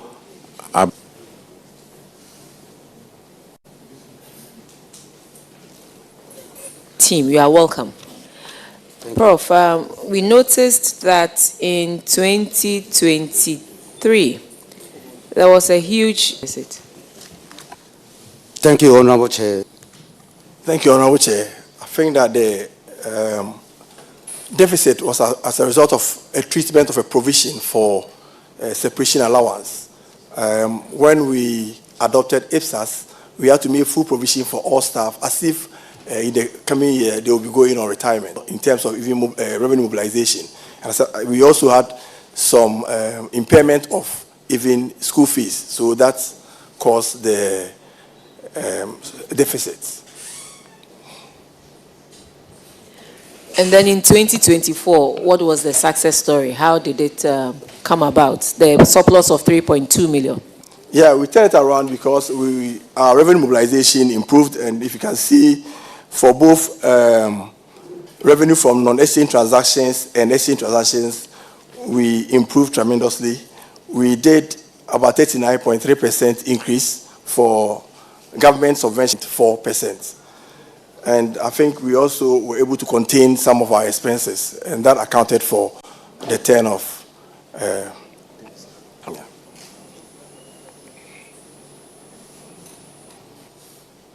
What was the? We received clearance to employ more, and we also negotiated with our part-time lecturers to increase the hourly rates, and that probably accounted for the increase in the compensation.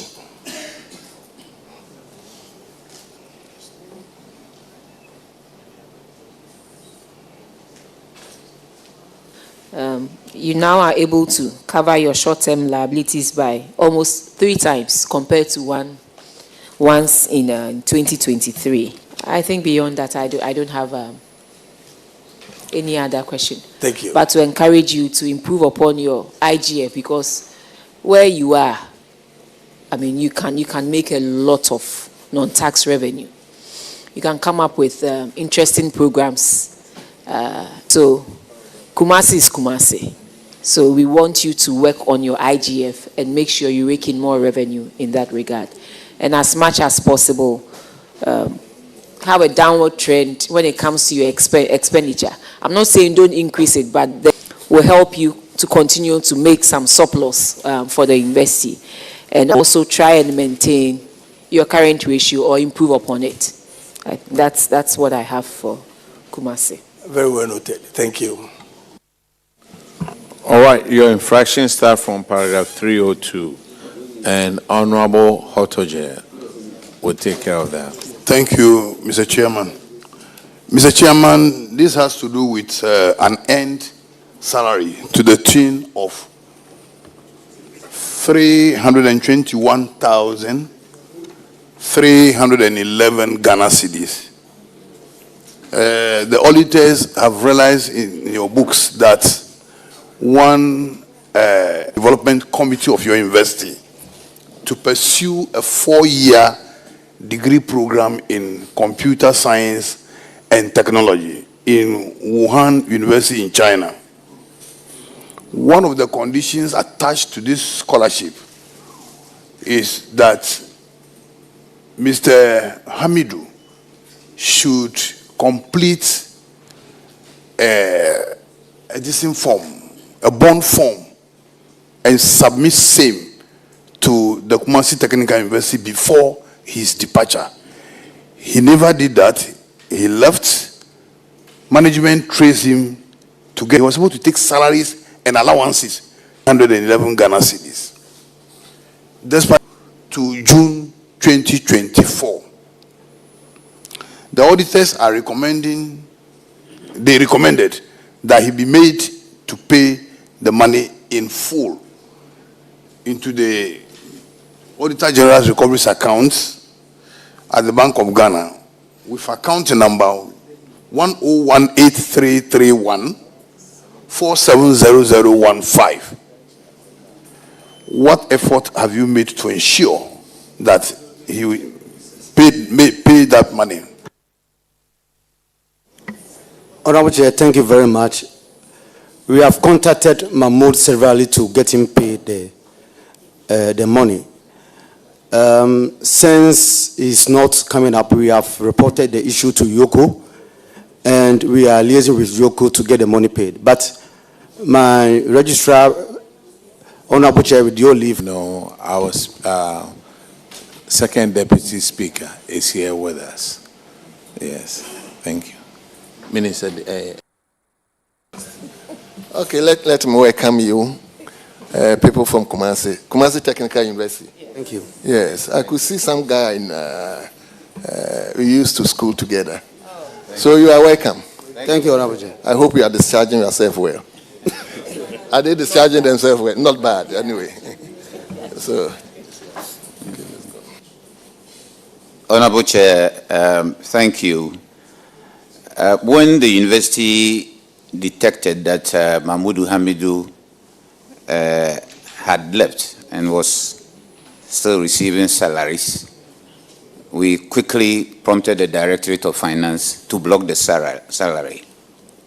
And then we reported the matter to the Economic and Organized Crime Office to get him to pay the stated amount. In fact, the EOCO invited several officers, and they are still inviting several officers of the university to their end for interrogation. And they've asked us to leave the matter with them until they finish their exercise and submit a report. You see, when you handed it over to Yoko, did they give you any paperwork, any evidence that they are handling this case? Honorable Chair, yes. They write to us. Honorable Chair, yes. Auditors, could you confirm if you cited anything that Yoko is working on? No. Yes, Honorable Chair. Correspondences between them and Yoko indicate that the matter is with Yoko, and Yoko is working on it. But nothing has been recovered so far. But let me find out from management who sanctioned the collection of these salaries, because it must be authenticated by someone. Who did it? Salaries. In fact, Mahmoud Hamidu's case is quite complex, if I may, Honorable Chair, to give a little background. This is an electrical engineering lecturer, highly skilled practically, and in late 2019, CTVET requested that we second him for him to lead a government project to mentor second cycle TVET. He led a Ghana team for world skills competition on 3 occasions, and it was a very positive report, and the university was proud of him. In fact, when his secondment ended, he returned to the university in January 2022. Everybody saw him physically. But 3 months prior to his return, he had applied for PhD sponsorship to pursue the program in China. And the Scholarships and Staff Development Committee approved. So when he returned, the officers in charge of the bonding regime contacted him to complete the bond form before the letter of sponsorship is given him. Actually, the letter of sponsorship was never given him. He was around on campus, and our internal audit does monthly head counts at the departments, and nothing showed that he had left the country at a point until management got to know it. And then we took action and the matter went to Yoko. In fact, we've tried to contact Mahmoud physically, but we are not getting him. Yoko is working on it. If you check his Facebook wall, you actually see him working in China in a university. Yet, Yoko says we should wait for them to finish their exercise. Thank you. Where I am having a problem is with the physical person being seen. So how come that his mere presence on the campus could convince someone to validate his salary to take for this number of months?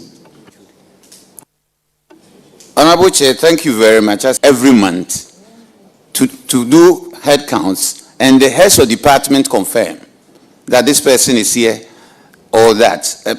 But there is a little challenge here. Some staff are on study leave, yet they are around campus working. They go to their supervisors periodically when university is in recess. So some HODs may write study leave, yet the staff is around. So internal audit got this information from the department, Mahmoud study leave. So they construed that to mean all the other staff on study leave who are around, and the departments writes the same thing. And until we detected that he was... Amos was supposed to meet a bond condition he never met. So if you should see that person hanging around, that should not satisfy you.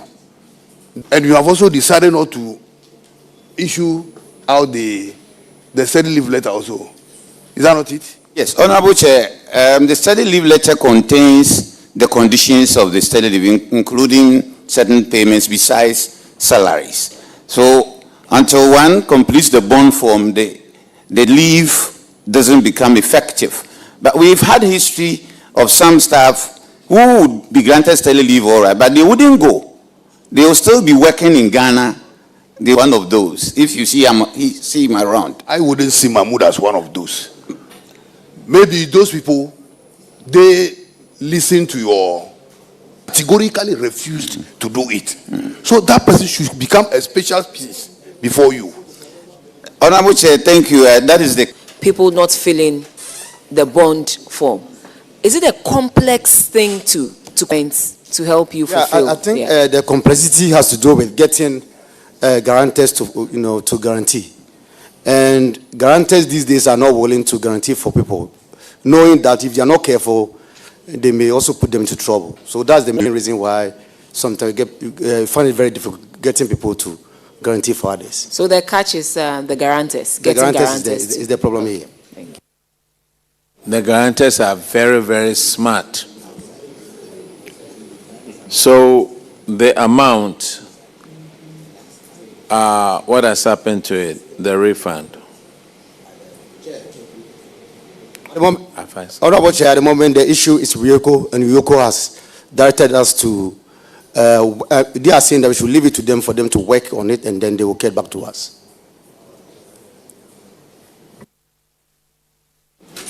The next. Thank you, Mr. Chair. Mr. Vice Chancellor, Financial Management Regulations 2019, LI 2378, you paid 25,000 plus to one Dr. Augustine Amwako, who was on leave of absence. In your response, update the committee on that amount, whether you have retrieved it or not, and also if you met out any punishment to the officer who validated a staff who was not at post. Honorable Chair, the said amount has been recovered from Dr. Mwako. He paid initially little over 21,000, and then the balance has been paid. Thank you. Mr. Chairman, the second leg of my question, I asked if punish the person who validated him when he was not at post. I think that the person who validated him didn't make a mistake this instance, because it was just for a month. He put it in the system, and sometimes controller will not act on it. But we immediately wrote to the bank to even hold on to his salary. Unfortunately for us, the bank didn't do it, and we have duly recovered the amount. Yeah.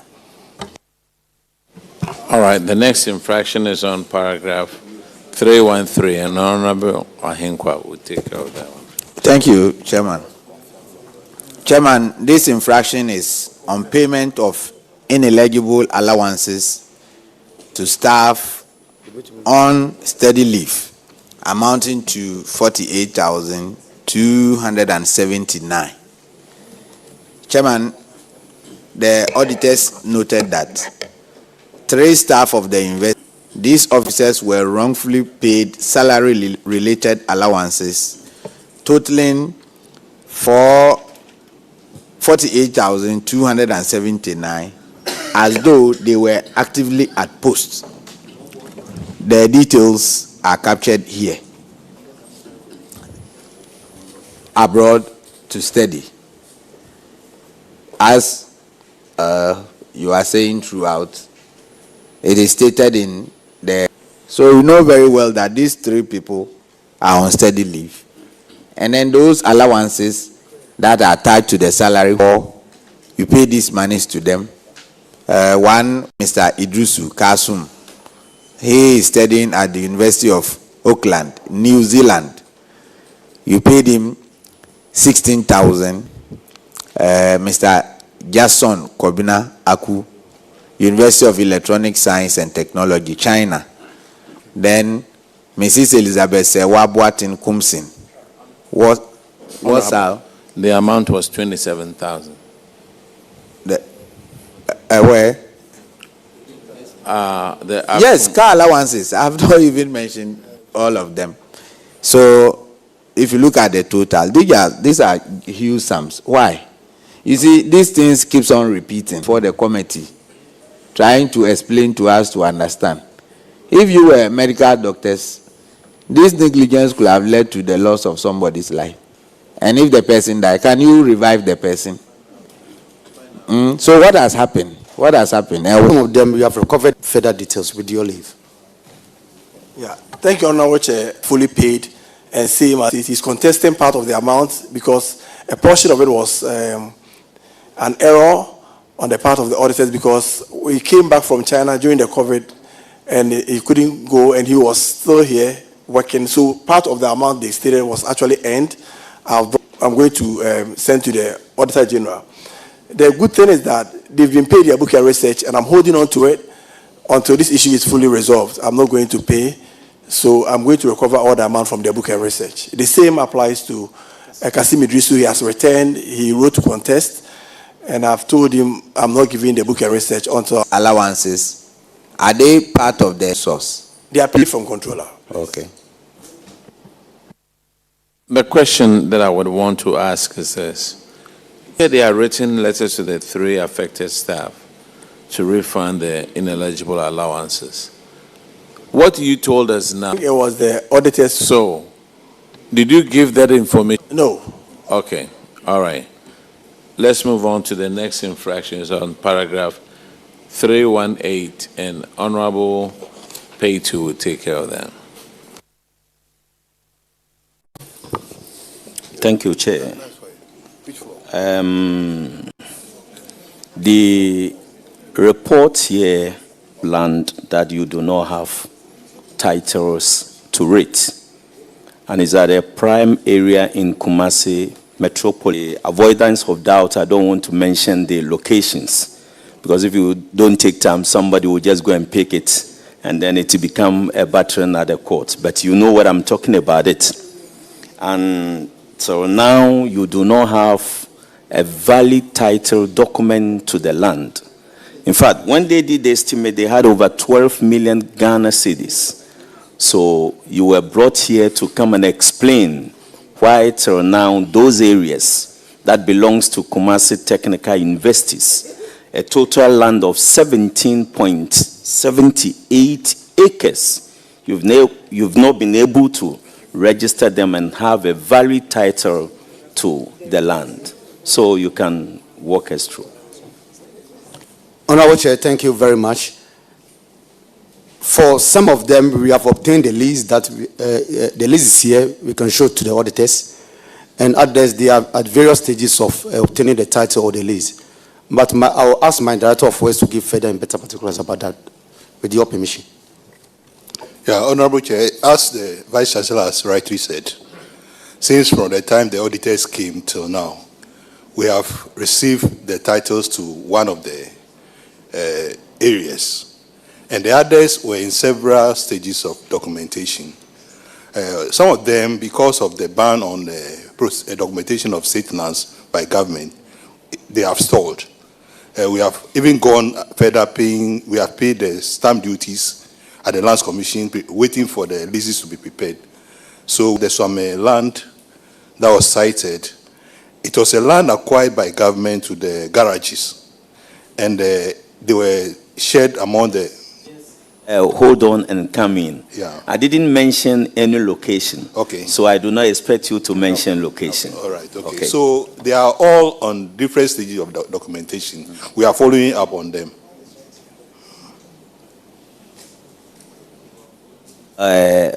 They've shown it to you or they've not. Honorable Chair, like as they indicated, they had a document and they are yet to show them to us. So we'll be pleased to have them to study those documents. Thank you. And my land, people use any sophisticated, machines to pick lands from a far distance. Before you realize they register them, what you do is to battle it at the court and fund them back and a whole lot of things. So I will encourage you, in as much as you take steps to register them, do everything as fast as you can, because these land, especially the one property, these documents. Thank you very much. Just to let you know, there's an elementary school in my constituency. They didn't care about the land. We went on holidays, we came back. Somebody was building a house right in the center of the school park. Right in the center of the school park. Because the land is not registered. They are dilly-dallying. And he too, he bought the land. And he has gone to register it. Montanao, I'll be building on these lands.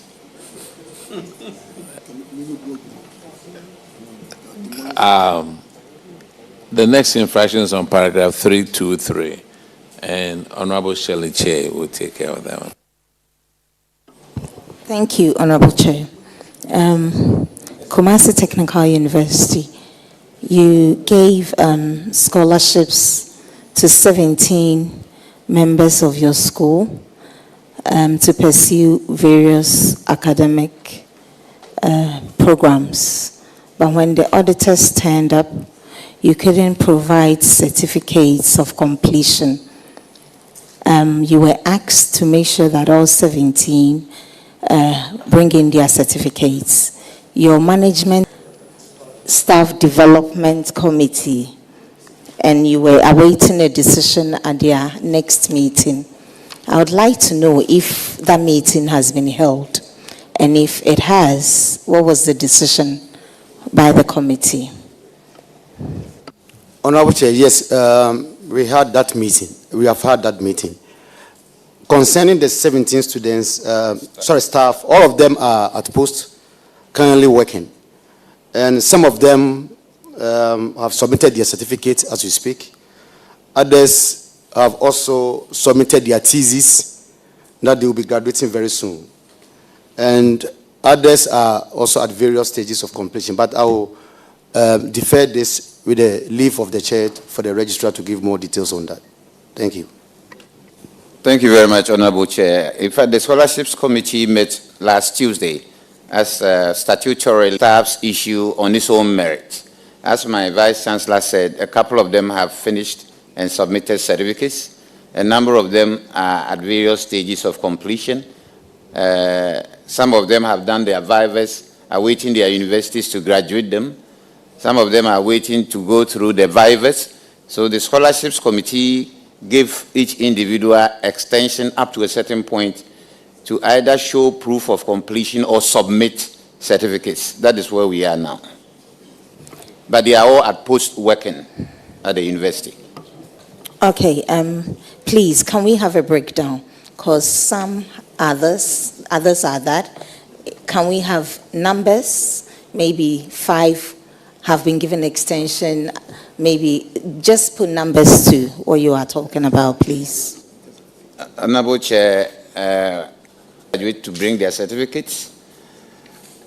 2 of them have submitted their thesis and are awaiting viva votes with their universities. And there is a particular one whose program depends on publications before graduation. He studied in Portugal, and he has actually published it, and based on that, the university would give him the time to attend the viva voce and defend the project. So the others have had extensions up to, it's generally up to June 2026 to complete and or submit certificates. That means 6 out of 18 are waiting. 1 has completed. The other 5 are waiting. 1 is awaiting publishing. So, I mean 6, you mentioned 6. So the remaining are all what? They've been granted extension? Yes, please. Okay. By the Scholarships Committee. Please, have you informed the auditors about this? Honorable Chair, we submitted the document today based on the Scholarships Committee's decision on each individual, and the auditors would have it. Auditors, can you please confirm if you've been notified? Honorable Chair, yes, they submitted it to us just today. We got it today. We are yet to verify the status for each one of them. Thank you. Honorable Chair, we are in your hands.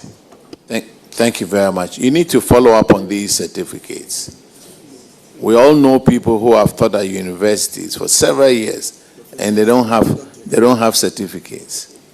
And so please, it's very, very important to complete, to submit. Is the Scholarship and Staff Development Committee. Scholarship and Staff Development Committee. But what is the policy on those who go on study leave? What policy do you have on when they should come with their certificates? Honorable Chair, it depends on the duration of their program. But in case when you are done, when you are done, you have 3 months to wind up and then come back. Yes. Hey. Kumasi Technical University, you are discharged. We are grateful, Honorable Chair. Now we have Accra Technical University. Kumasi, your IGF, work on it too, because you can make a lot looking at where you are. Yes.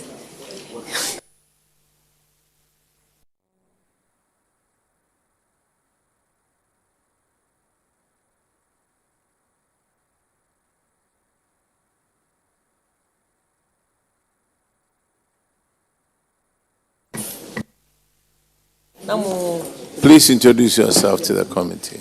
Honorable Chairman, thank you. My name is Professor Amevi Akapovi.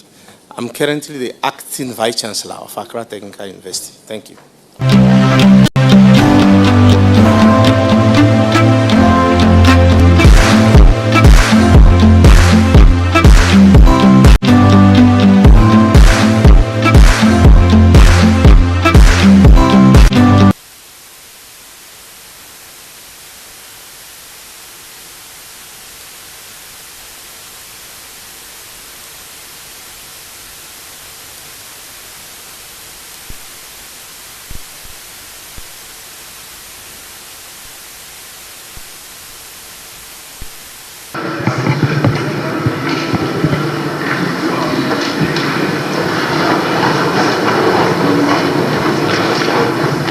Almighty God, we humbly beseech thee to look with favor upon Parliament of